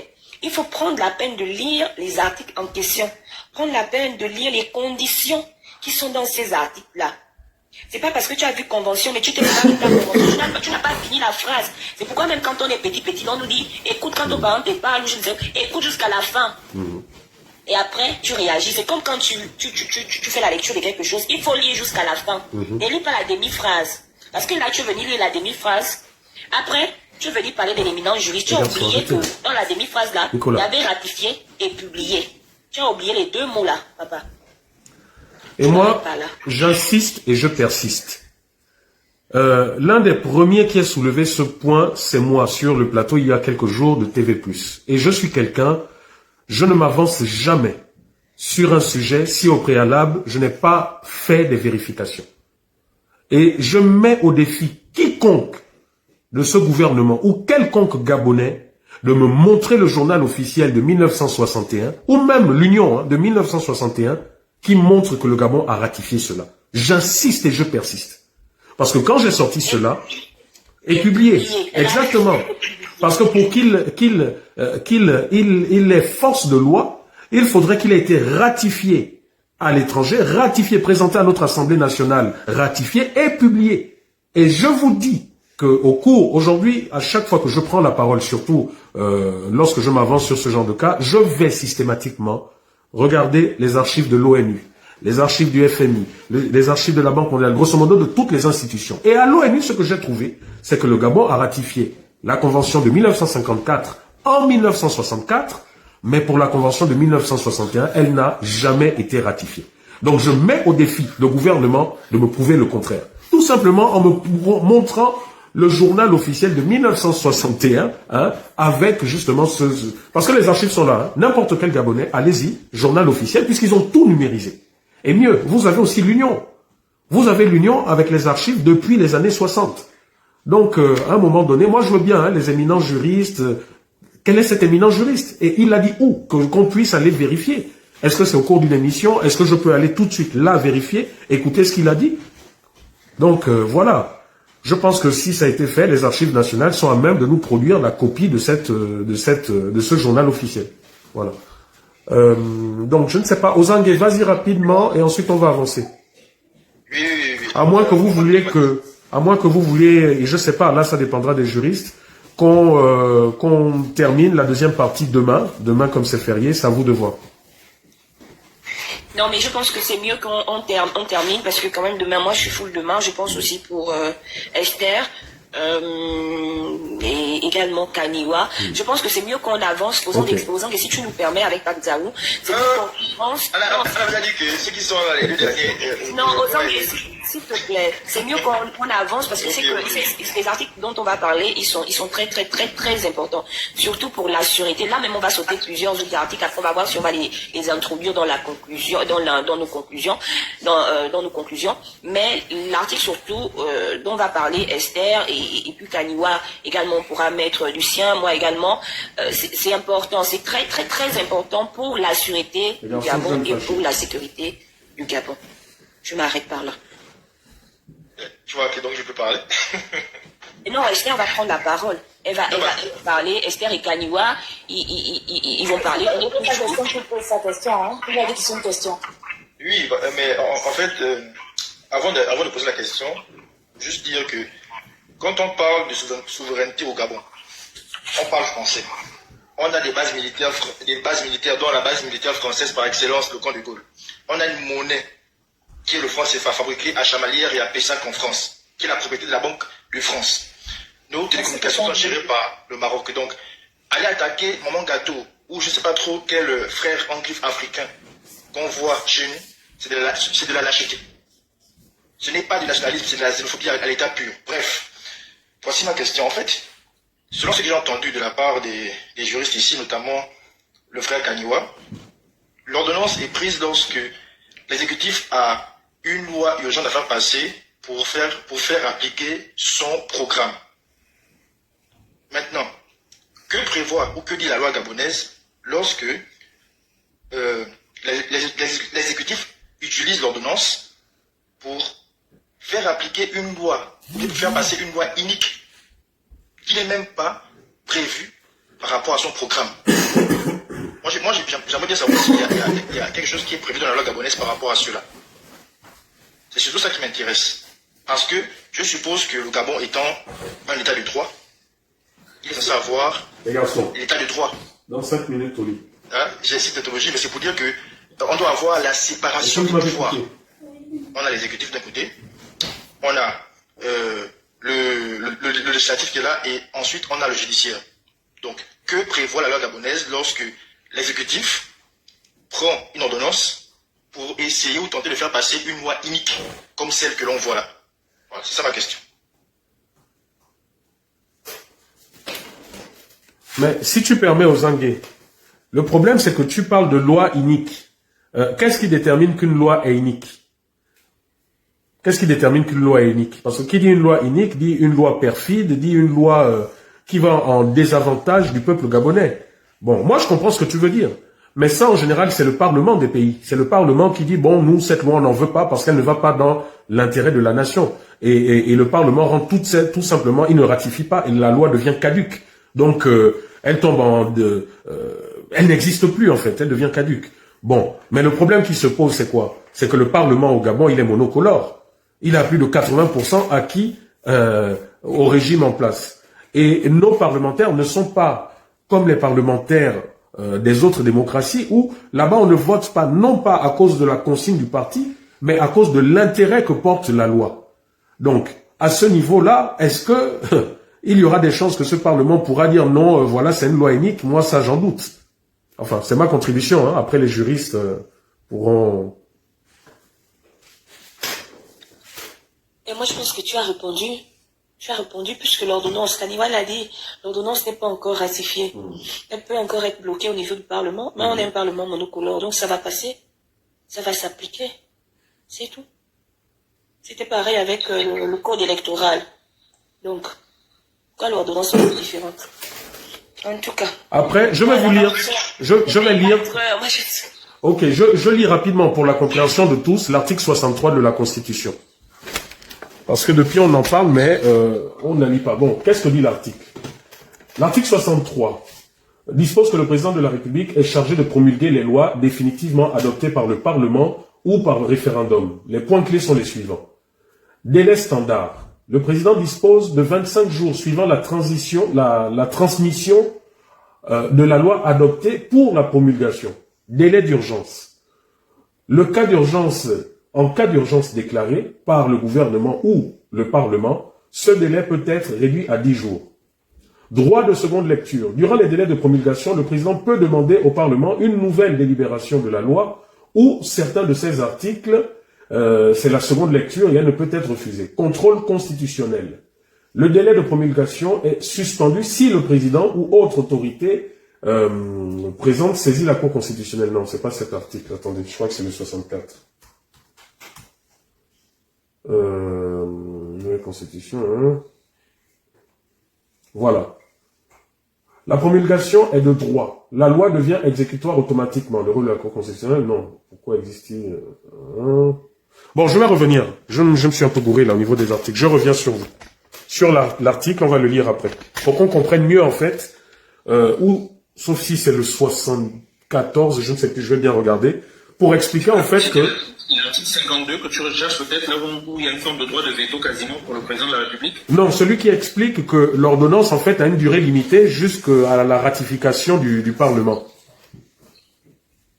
Les articles sur l'ordonnance à partir de 99 en fait. C'est là-bas où on parle de l'ordonnance. Ok. Bon, avançons parce que à cause du temps. C'est pas mieux qu'on revienne dessus après. Pardon, oui, vas-y, avance. Avance, oui. Vas-y, Esther, des articles 45, s'il te plaît. Parce qu'après, il y a Kaniwa qui est là encore pour bien étayer le 64. Tu veux que je lise ou bien tu vas lire toi-même? Non, je pas l'article 45. Ok, je vais quand même lire. Je vais commencer au 45 alors. Je vais aller vite. Comme ça, je t'amène au 49. Pour que les gens comprennent. Alors, on est toujours dans l'acquisition de la nationalité par naturalisation. Donc, le chapitre 2. Okay. Article 45. La réponse du président, donc au mécanisme de naturalisation ici, sur la question de la naturalisation, relève de son pouvoir discrétionnaire. Ensuite, Kaniwa va revenir sur les articles pour l'explication, parce que je soumets. Article 46. En cas de nécessité, tout décret de naturalisation fait l'objet d'une authentification par les services compétents de la présidence de la République. Article 47. Le délai décennal minimum de résidence sur le territoire gabonais, donc décennal, 10 ans, visé à l'article 44 du présent code comme préalable à toute demande de naturalisation, peut être ramené à 5 ans par le président de la République, en cas de nécessité ou d'urgence nationale, liés à des intérêts économiques, financiers, sociaux, culturels, environnementaux ou familiaux. Malheureusement, ici, on ne nous précise pas de quel intérêt financier il s'agit ou culturel. Article 48. Peut être bénéficiaire de la réduction du délai de résidence prévu à l'article 47 ci-dessus. L'étranger né au Gabon, marié à un Gabonais. Okay. Cette réduction vise à protéger ou à consolider les intérêts des enfants issus de cette union et ceux du conjoint gabonais descendant autochtone. L'étranger qui a rendu ou peut rendre un ou des services exceptionnels au Gabon, tels que l'apport des talents artistiques, sportifs, scientifiques ou littéraires, distinguer l'introduction d'industries ou d'inventions utiles, la création au Gabon d'établissements industriels ou d'exploitation agricole. La demande de réduction du délai décennal se fera conjointement avec la demande principale de naturalisation. J'introduis l'article 49, comme ça justement après, les explications vont suivre de la part d'Esther et de la part de Kaniwa. Peut être naturalisé sans condition de séjour. Article 49. L'étranger qui, en temps de guerre, a contracté un engagement volontaire dans les armées gabonaises ou alliées, ou celui qui a servi dans une unité de l'armée gabonaise et à qui la qualité de combattant a été reconnue conformément au règlement militaire en vigueur. L'étranger qui a rendu des services exceptionnels au Gabon ou celui dont la naturalisation présente pour le Gabon un intérêt exceptionnel. La personne naturalisée gabonaise qui a renoncé à la nationalité gabonaise.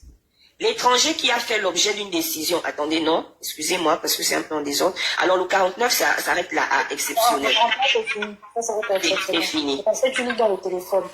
Et tu es réparti sur d'autres articles, en fait. C'est le 53. Le 49 s'arrête à un intérêt exceptionnel. Donc, moi, je voudrais d'abord que Kaniwa prenne la parole, si tu permets, Esther, comme ça, tu vas bien introduire par rapport à l'article 45 sur le pouvoir discrétionnel par rapport à la réduction du délai de 10 ans décennal à un délai de 5 ans en ce qui concerne, par exemple, des personnes ici qui ont rendu un service exceptionnel au Gabon. Je ne sais pas si la loi est là, comme ça, on va ensuite va prendre le 49. Enfin, je sais pas pourquoi. Esther n'a pas encore pris la parole depuis le début. Est-ce que Christian peut me mettre en grand temps pendant que Camille... Vas-y, Esther, je prendrai la parole après toi. Ok, d'accord, bon. Et love ton micro. J'ai demandé à ce qu'on me mette en grand en réalité, c'est parce que vous avez vu que j'ai changé ma photo de profil.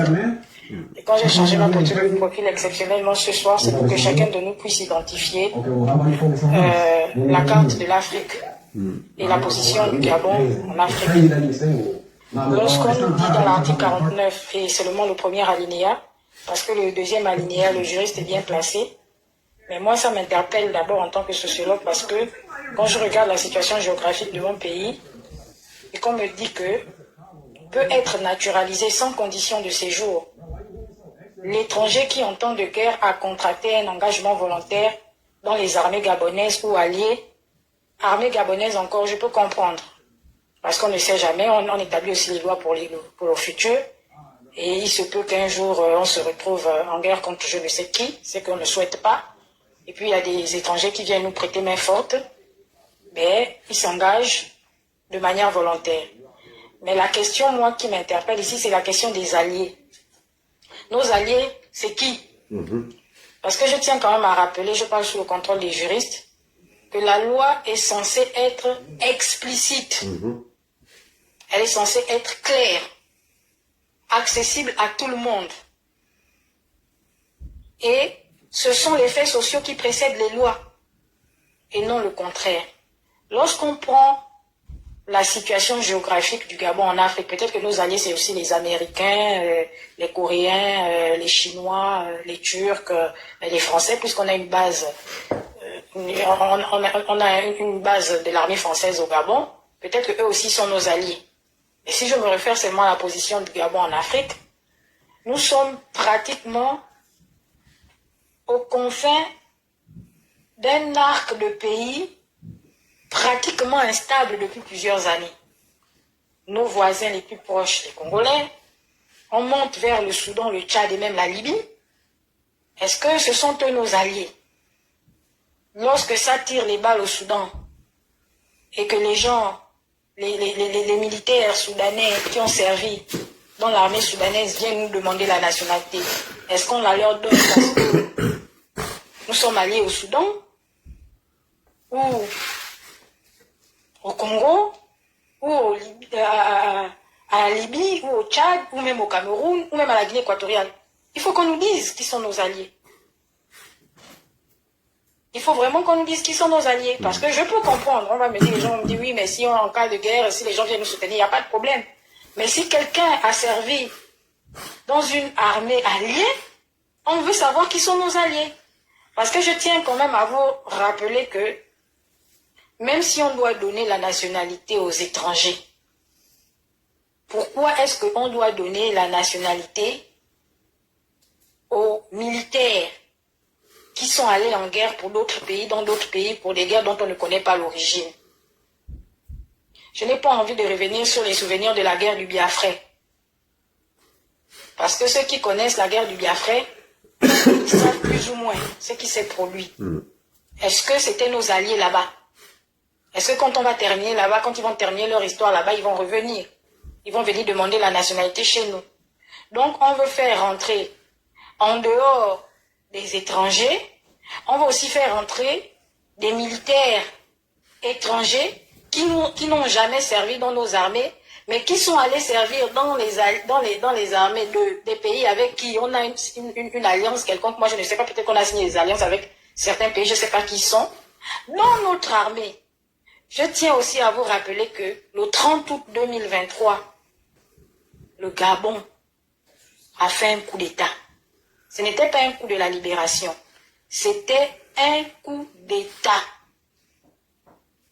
Et quand on fait un coup d'État, il y a d'autres militaires qui nous regardent et qui peuvent aussi avoir les mêmes velléités. Donc on a ouvert la boîte de Pandore. C'est parce qu'on a ouvert la boîte de Pandore qu'on doit faire très attention à ne plus faire entrer n'importe qui dans notre armée. Là, on parle des questions de souveraineté nationale. Là, on parle des questions de souveraineté nationale. C'est-à-dire que, là, c'est pas, moi, je suis pas juriste. Mais je m'interroge quand même sur cette question de souveraineté, sachant que la situation géographique du Gabon, vis-à-vis de ne serait-ce que nos pays voisins, reste une situation géographique quand même sensible. À n'importe quel moment, si on fait rentrer des groupes armés qui reviennent de je ne sais où, sous prétexte qu'ils seraient allés combattre au nom de nos alliés, quel est le bordel qui peut venir foutre chez nous? Est-ce que c'est même pas celui qui va leur donner la nationalité là, qu'ils viendront finalement renverser?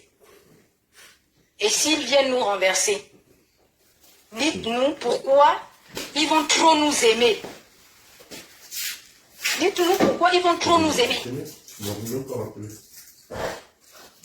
Moi, je crois que il faut vraiment qu'on s'asseye et on réfléchisse. Je peux encore comprendre, surtout que au Gabon, on n'est jamais allé en guerre.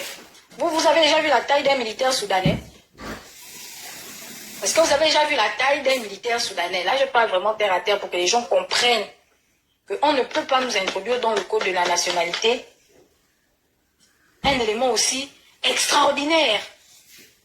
Il faut qu'on nous dise qui sont nos alliés. Rien n'a été nettoyé ici. Moi, c'est ça ma préoccupation. Après, je laisse les géopoliticiens, les géographes venir nous expliquer et dire aux Gabonais que là, il y a un problème de souveraineté nationale. On ne blague pas avec la défense d'un pays. On ne blague pas avec ça. Même en temps de guerre, quand les gens viennent dire, bon, on vient vous aider. Mais il y a un prix à payer derrière. Il y a un prix à payer derrière. On se protège de quoi? Pourquoi on veut implicitement nous dire que, attention, il risque d'avoir un recrutement international ou même extérieur des forces de défense et de sécurité? Parce que ça ressemble un peu à ça. Des mercenaires. Je ne suis pas juriste, les juristes vont bien expliquer, mais moi ça m'interpelle. Je ne sais pas si dans le code de nationalité des autres pays, on prévoit de naturaliser les gens qui vont combattre pour des pays avec qui on a des alliances de guerre. En français facile, ce sont des mercenaires à qui on va donner la nationalité gabonaise de complaisance. C'est ça en fait. Bon, moi j'ai terminé, je n'avais pas grand chose à dire, mais moi ça m'a quand même interpellé parce que cette question ou cette mention de armée gabonaise ou alliée m'interpelle sur la question de la souveraineté nationale de notre pays, notamment en matière de défense. Voilà, donc je laisse la main aux juristes pour bien nous expliquer. Merci. Merci. Alors, bon, moi je ne vais pas tarder, donc je vais faire mon avant-dernière intervention. Moi, en fait, je devais intervenir normalement sur le procédé, enfin, le choix de la procédure pour en arriver à cette réforme du Code de la nationalité. J'ai déjà expliqué la procédure de l'ordonnance. Je me permets de donner mon avis, je considère que pour une réforme aussi importante, passer par une ordonnance, c'est extrêmement léger. Voilà. Et comme on dit que la forme est consubstantielle au fond, quand on regarde le fond de cette ordonnance, on comprend pourquoi, j'ai envie de dire. On est passé par ce procédé-là. Même si on ne se raconte pas des sornettes, le Parlement gabonais, c'est une chambre d'enregistrement. Ce sont des chambres d'enregistrement. Mais c'est clair que si ça passait par le Parlement, de façon normale, ça aurait quand même fait les choux gras de l'actualité. Et vous voyez, ça aurait quand même créé du grabuge. Et peut-être que ça aurait orienté le débat au sein de l'Assemblée nationale ou l'écriture du texte dans un autre sens. Je me permets quand même de faire ce commentaire. Donc ça, c'est la première chose que je voulais dire. Une autre chose, enfin là, je vais revenir du coup sur les deux derniers éléments d'intervention. Avant de parler de l'article 64, je vais quand même commencer d'abord par l'article 45.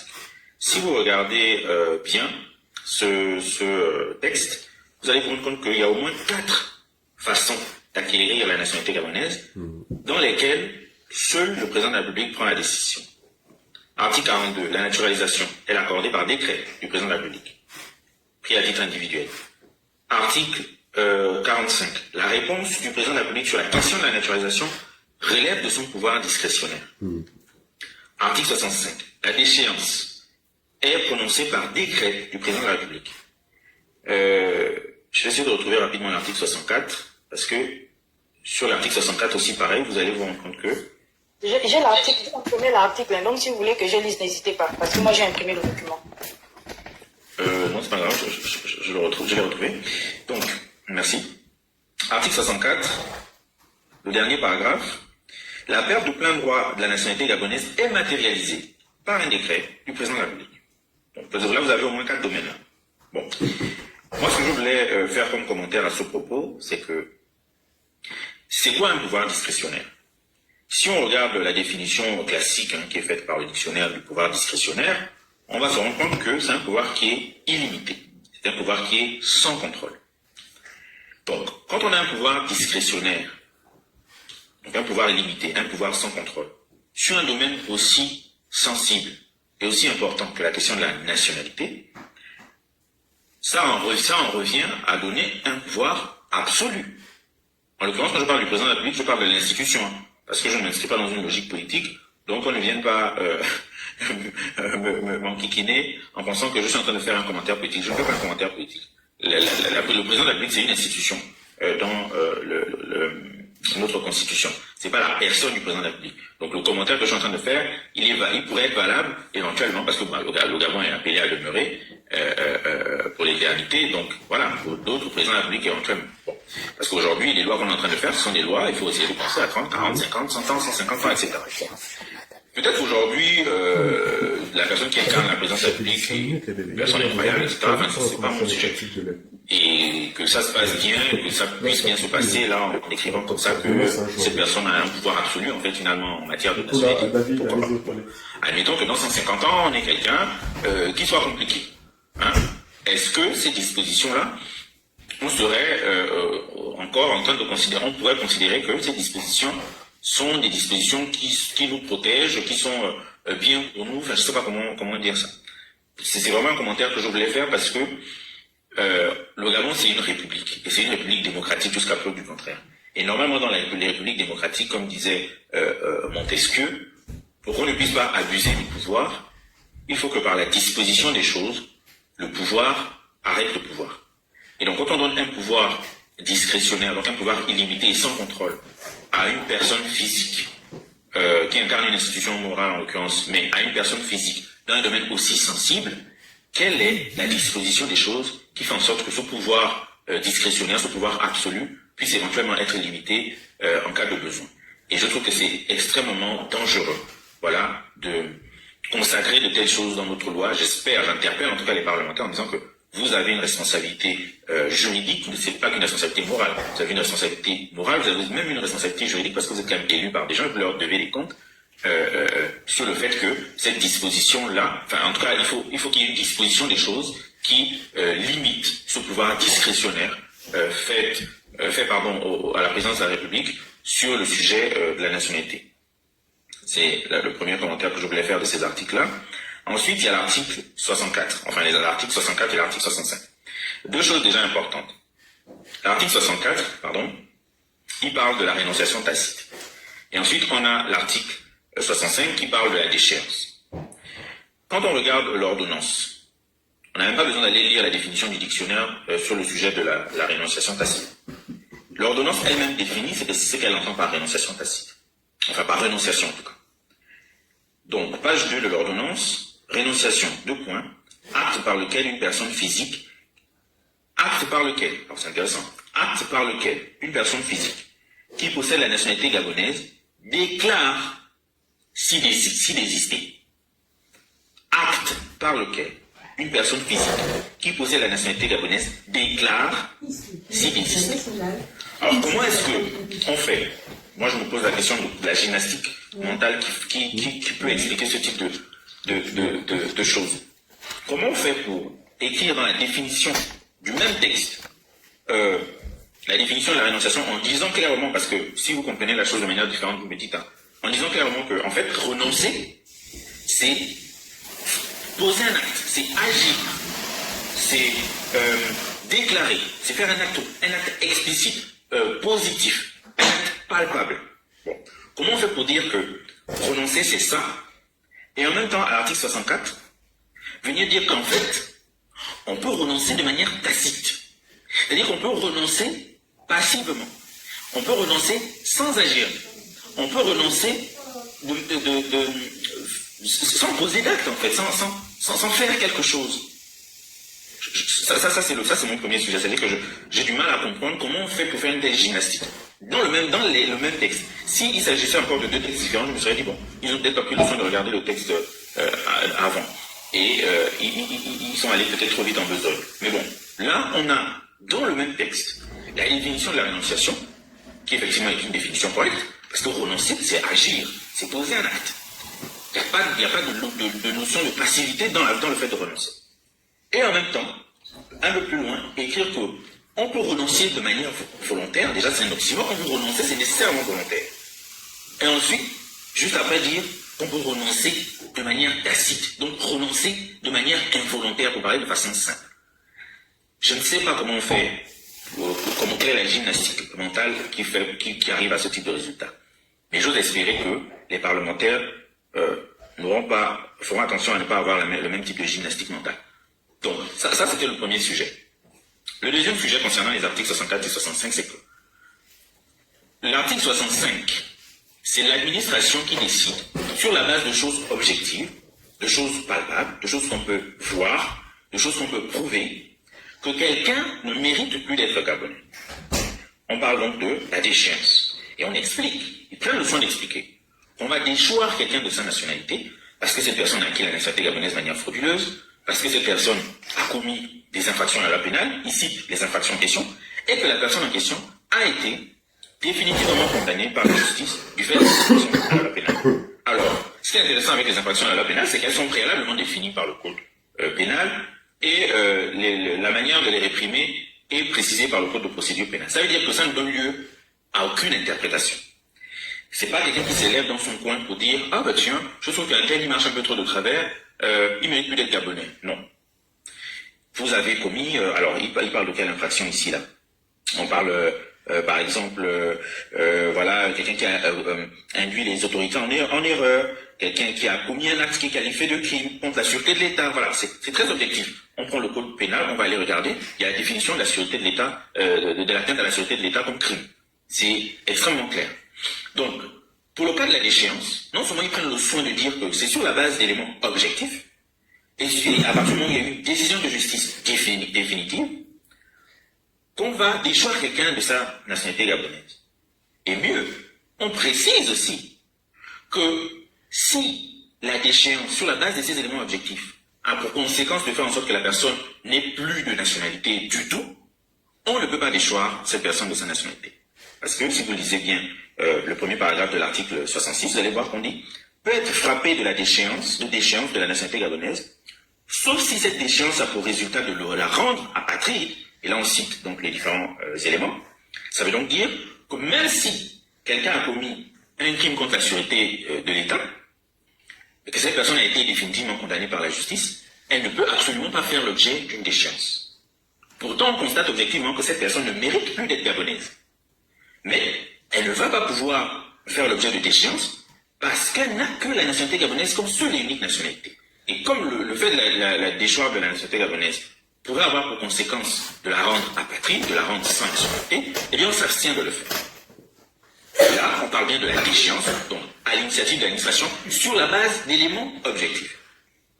C'est un raisonnement qui se tient et je n'ai rien contre ça. Ce que je trouve curieux, et pourquoi je fais un focus sur la déchéance, c'est pour que vous voyez le parallèle justement avec la rénonciation tacite.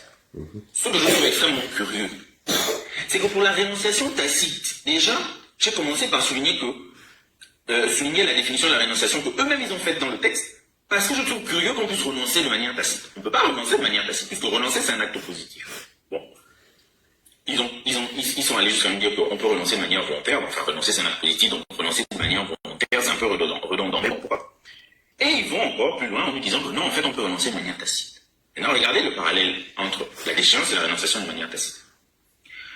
Comment c'est possible que pour une renonciation qui est actée, qui est non seulement une renonciation tacite, donc c'est-à-dire que ce n'est pas un acte positif, qui est actée par le décret du président de la République sur la base de l'interprétation d'un comportement, c'est-à-dire que vous n'agissez pas, Vous êtes là, vous êtes dans l'armée d'un pays étranger, vous êtes fonctionnaire, vous travaillez en tout cas dans un service public d'un autre pays, vous faites un acte qu'on considère comme étant subversif.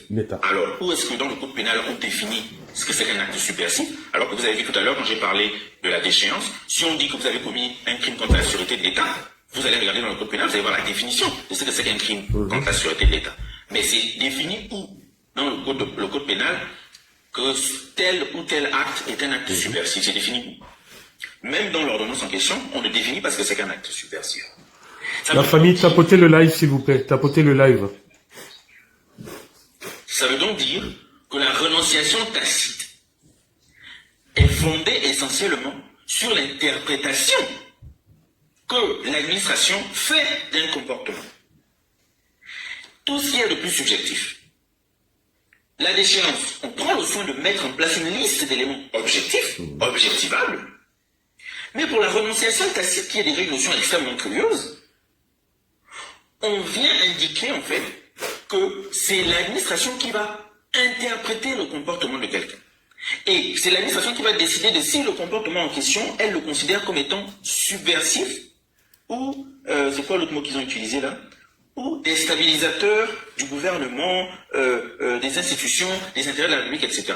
Et c'est pour ça justement que beaucoup de gens ont dit qu'en réalité, même le simple fait de faire une vidéo peut entraîner à la renonciation tacite, peut avoir pour conséquence la renonciation tacite à la nationalité gabonaise, puisque on ne retrouve nulle part, ni dans le code pénal, ni dans l'ordonnance en question, la définition de ce que c'est qu'un acte subversif ou un acte déstabilisateur.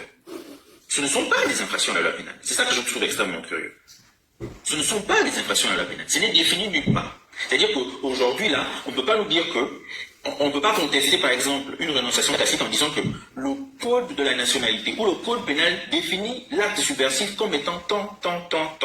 Donc, si je n'ai pas fait ça, eh bien, je ne peux pas subir la renonciation tacite parce que la loi encadre strictement ce qu'on considère comme étant un acte subversif ou un acte déstabilisateur. Et c'est en ça que réside le danger de cet article. C'est-à-dire que pour la renonciation tacite à la nationalité gabonaise, ce qui est déjà incongru, parce qu'on ne peut pas renoncer de manière tacite, ça repose sur l'interprétation de l'administration. Quelqu'un dans un bureau peut dire que bon, moi je considère que le fait que quelqu'un marche de travers dans la rue est un acte subversif, est un acte déstabilisateur des institutions de la République, donc j'enclenche la procédure de l'article 64. Je fais quoi? Je lui fais une injonction d'arrêter de marcher de travers dans la rue. Et si dans les 3 mois qui suivent l'injonction d'arrêter de marcher de travers dans la rue, cette personne ne s'est pas exécutée, eh bien là, on considère que cette personne a voulu renoncer, a manifesté la volonté de renoncer de manière tacite à sa nationalité gabonaise. Et dernier détail et non des moindres, ils ne prennent pas le soin de préciser dans cet article-là que la renonciation tacite ne peut pas être engagée si elle a pour conséquence d'entraîner l'apatridie, c'est-à-dire de faire en sorte que la personne en question soit sans nationalité, si elle n'a que la nationalité gabonaise comme seule et unique nationalité. Ça veut dire quoi? Ça veut dire que, non seulement on est sur une interprétation subjective du comportement de quelqu'un, pour conclure que la personne a manifesté la volonté de renoncer à sa nationalité, mais mieux, si cette personne n'a que la nationalité gabonaise comme seule et unique nationalité, ce procédé-là, cette façon de faire-là, peut avoir pour conséquence de la rendre apatride. Et tenez-vous bien, beaucoup de gens pensent que ça vise que la diaspora. Alors, ça vise essentiellement la diaspora, ça, il n'y a pas de doute là-dessus. Mais même les Gabonais qui sont sur place au Gabon sont visés par cet article. Parce que comme je vous ai dit tantôt, si on peut objectivement voir ce que c'est que le fait d'être dans l'armée d'un pays étranger ou être dans le service public d'un pays étranger ou d'un organisme international, ça c'est objectif, mais un acte subversif ou un acte déstabilisateur du gouvernement, à quelle heure c'est objectif? À quelle heure on sait ce que c'est?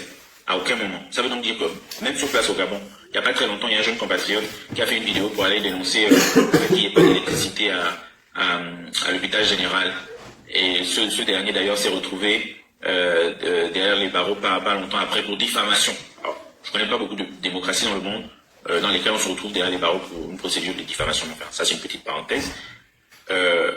Donc, ce dernier, on aurait pu considérer effectivement, si cette ordonnance existait déjà, mais vous inquiétez pas, et des situations comme ça vont certainement arriver encore, ça n'y a pas de doute. Mais voilà, on aurait pu considérer effectivement que c'était un acte subversif ou déstabilisateur des institutions et enclencher donc. Ouais, c'est ça en fait que ça signifie concrètement. C'est ça, la renonciation tacite en question là, c'est ça. C'est-à-dire que vous partez, faites une vidéo, vous dénoncez à l'hôpital général qu'il n'y a pas d'eau, d'électricité, je sais pas trop quoi, et on considère que ce que vous faites est déstabilisateur des institutions ou est subversif. Et à partir de ce moment, de ce fait-là, à cet acte-là, eh bien, vous renoncez de manière tacite à votre nationalité gabonaise. Donc voilà, c'était quand même important de faire ce focus. Et attendez, il y a un autre petit détail aussi que j'ai oublié, c'est le détail de la présomption. Voilà. En fait, cet article-là renferme tout ce qu'il y a de plus délirant en termes de dérive par rapport à des textes juridiques dans un État démocratique. Cet article pose une présomption de renonciation tacite. Ça veut dire quoi?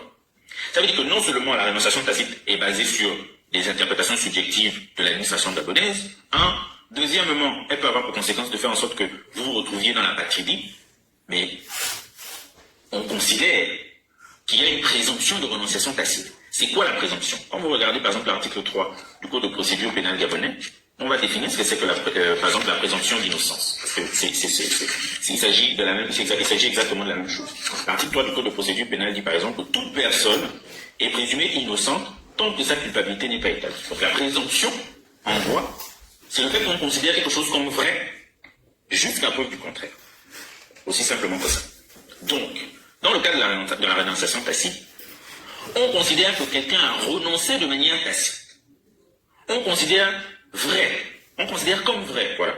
Le fait que quelqu'un renonce à sa nationalité de manière tacite jusqu'à preuve du contraire. C'est-à-dire que vous ne faites pas d'acte de manière complètement passive, enfin, une attitude passive de votre part constitue pour l'administration une renonciation à votre nationalité et on considère ça comme vrai jusqu'à preuve du contraire, parce qu'ils établissent justement une présomption de renonciation tacite.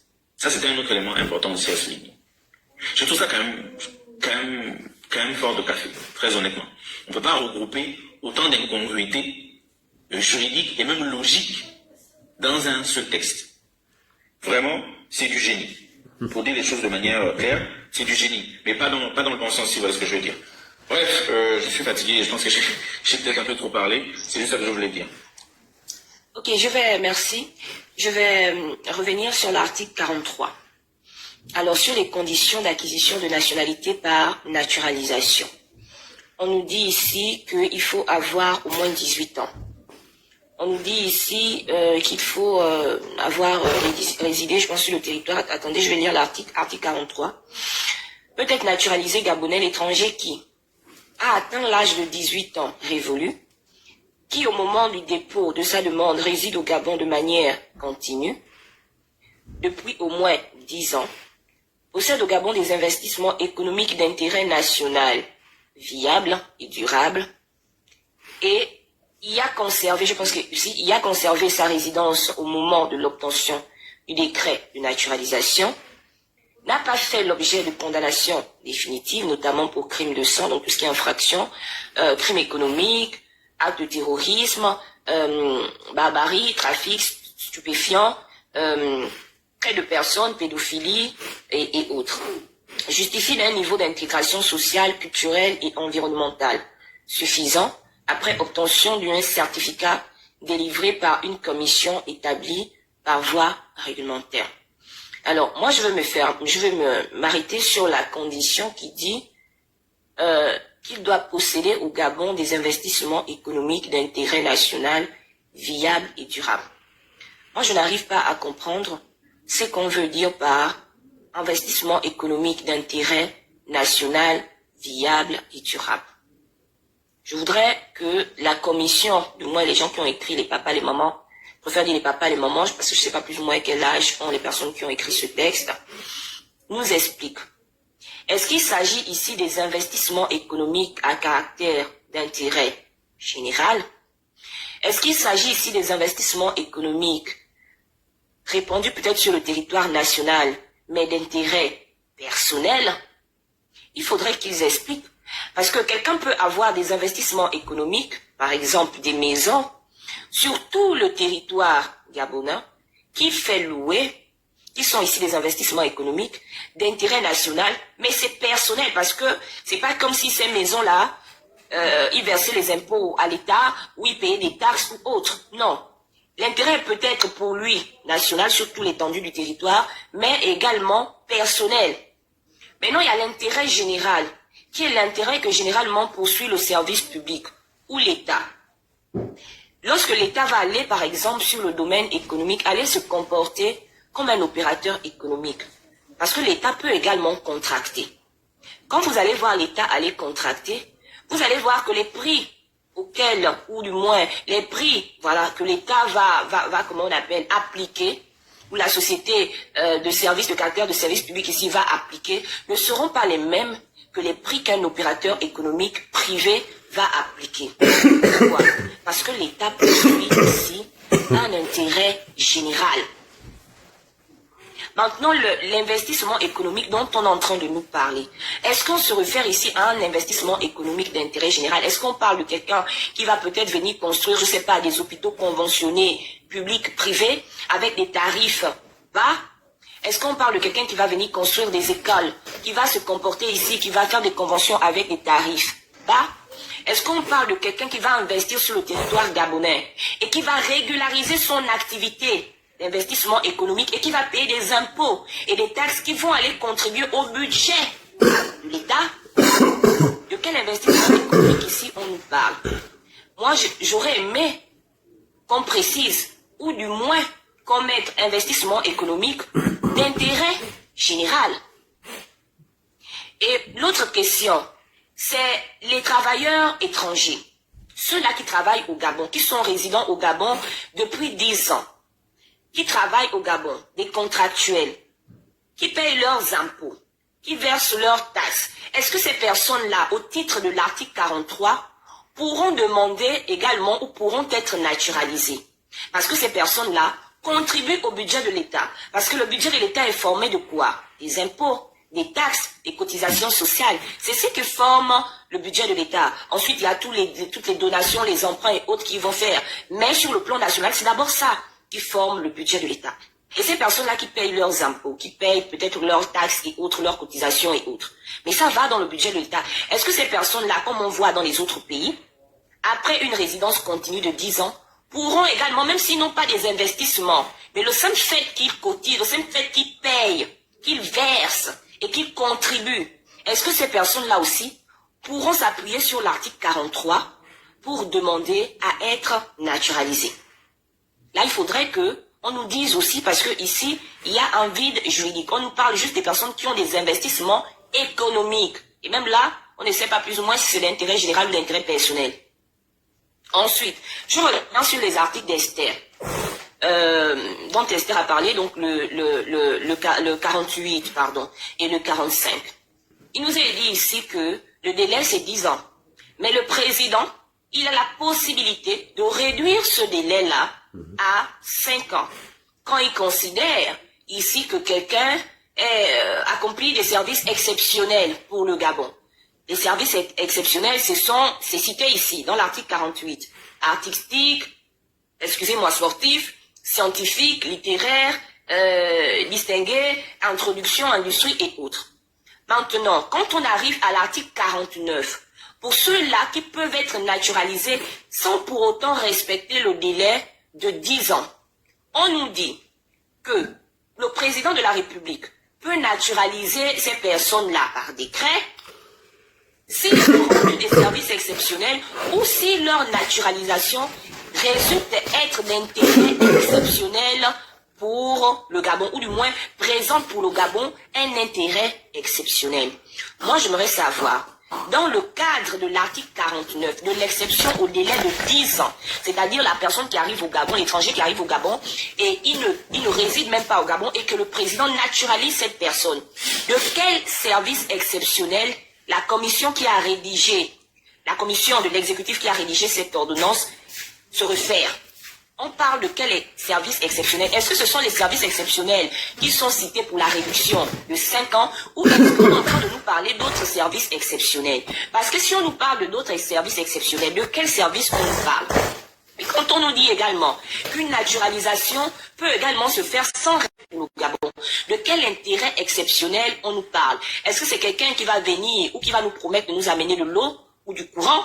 Après, on va se dire que oui, peut-être une entreprise, je sais pas moi, qui vient investir et à prix bas et autres. Et puis, le président va prendre un décret, il va naturaliser, je sais pas moi, la personne, ou il va prendre des décrets pour naturaliser peut-être les administrateurs de cette société. Est-ce que c'est peut-être une personne qui va décider de venir construire les routes? À quoi on fait allusion ici?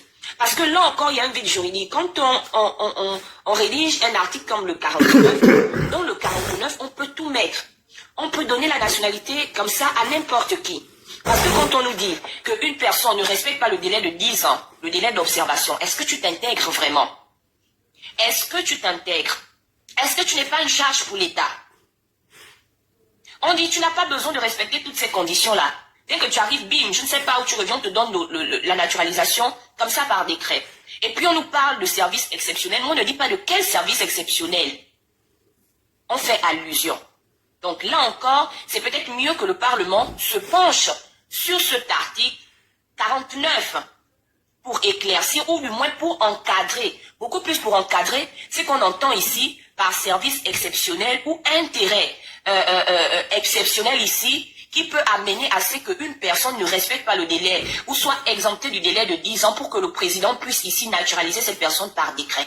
Il faut encadrer ça.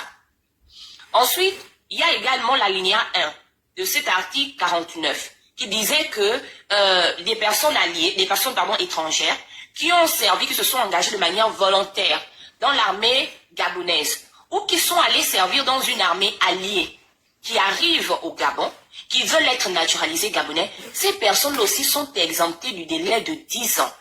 Maintenant, moi, la question que je me pose, est-ce qu'un étranger qui n'a pas la nationalité gabonaise peut rentrer dans l'armée gabonaise? Ça, c'est la première question.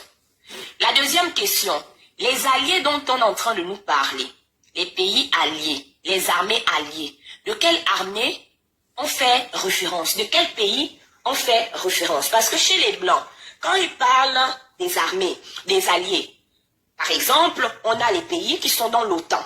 Là-bas, ils ont commencé leurs histoires pour parler terre à terre comme au Gabon, des alliés depuis la première guerre, la deuxième guerre et tout, ils ont formé leur bloc.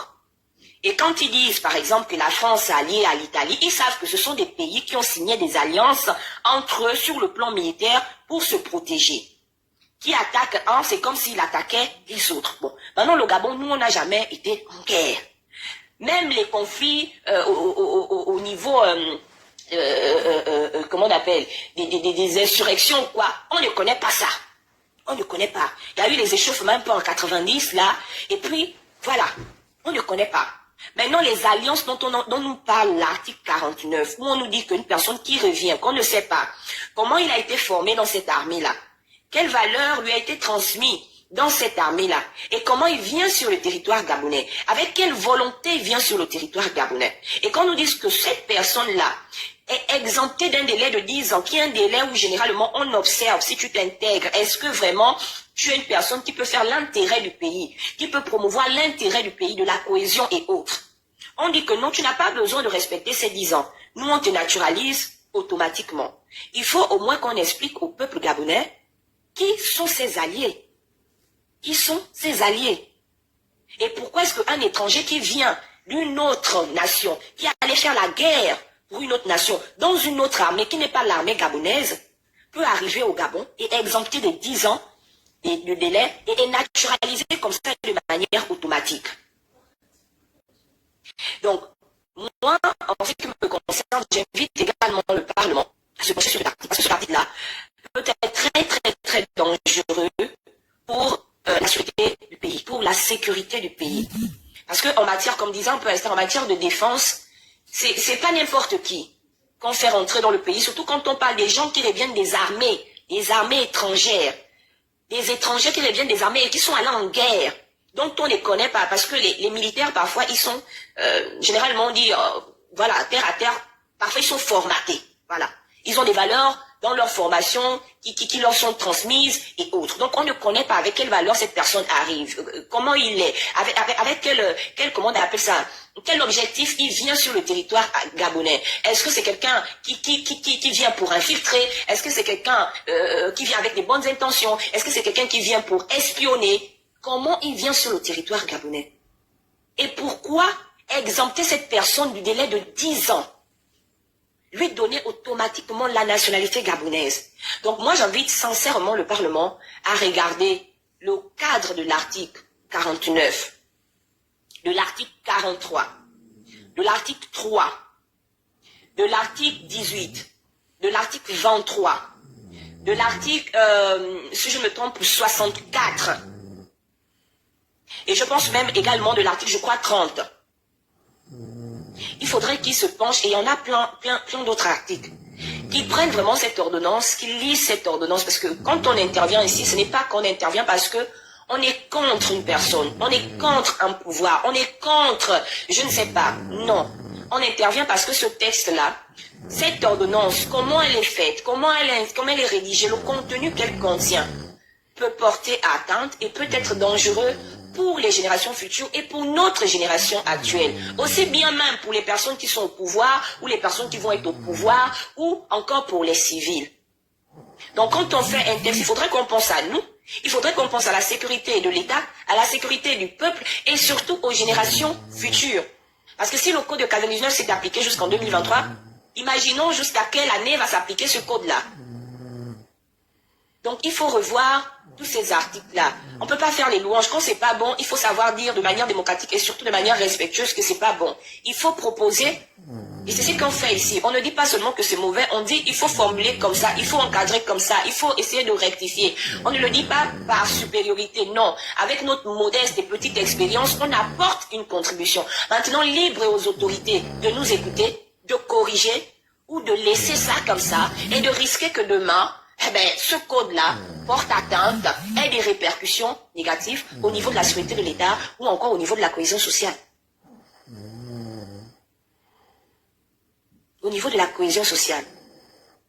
Donc il y a beaucoup d'articles ici qui posent problème, qu'il faut revoir. Il y a le, je pense le 10 également qui pose problème, qu'il faut corriger. Moi, je m'arrête par là. Donc, je ne sais pas si Kaniwa veut conclure avec Tatanzaou. Kaniwa d'abord, ensuite Tatanzaou et Dagassia.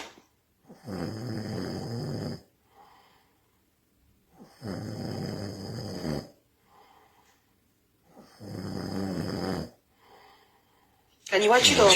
Kaniwa, je pense peut-être qu'il s'est endormi. Tatanzaou prend la paille. Non, je me suis pas endormi.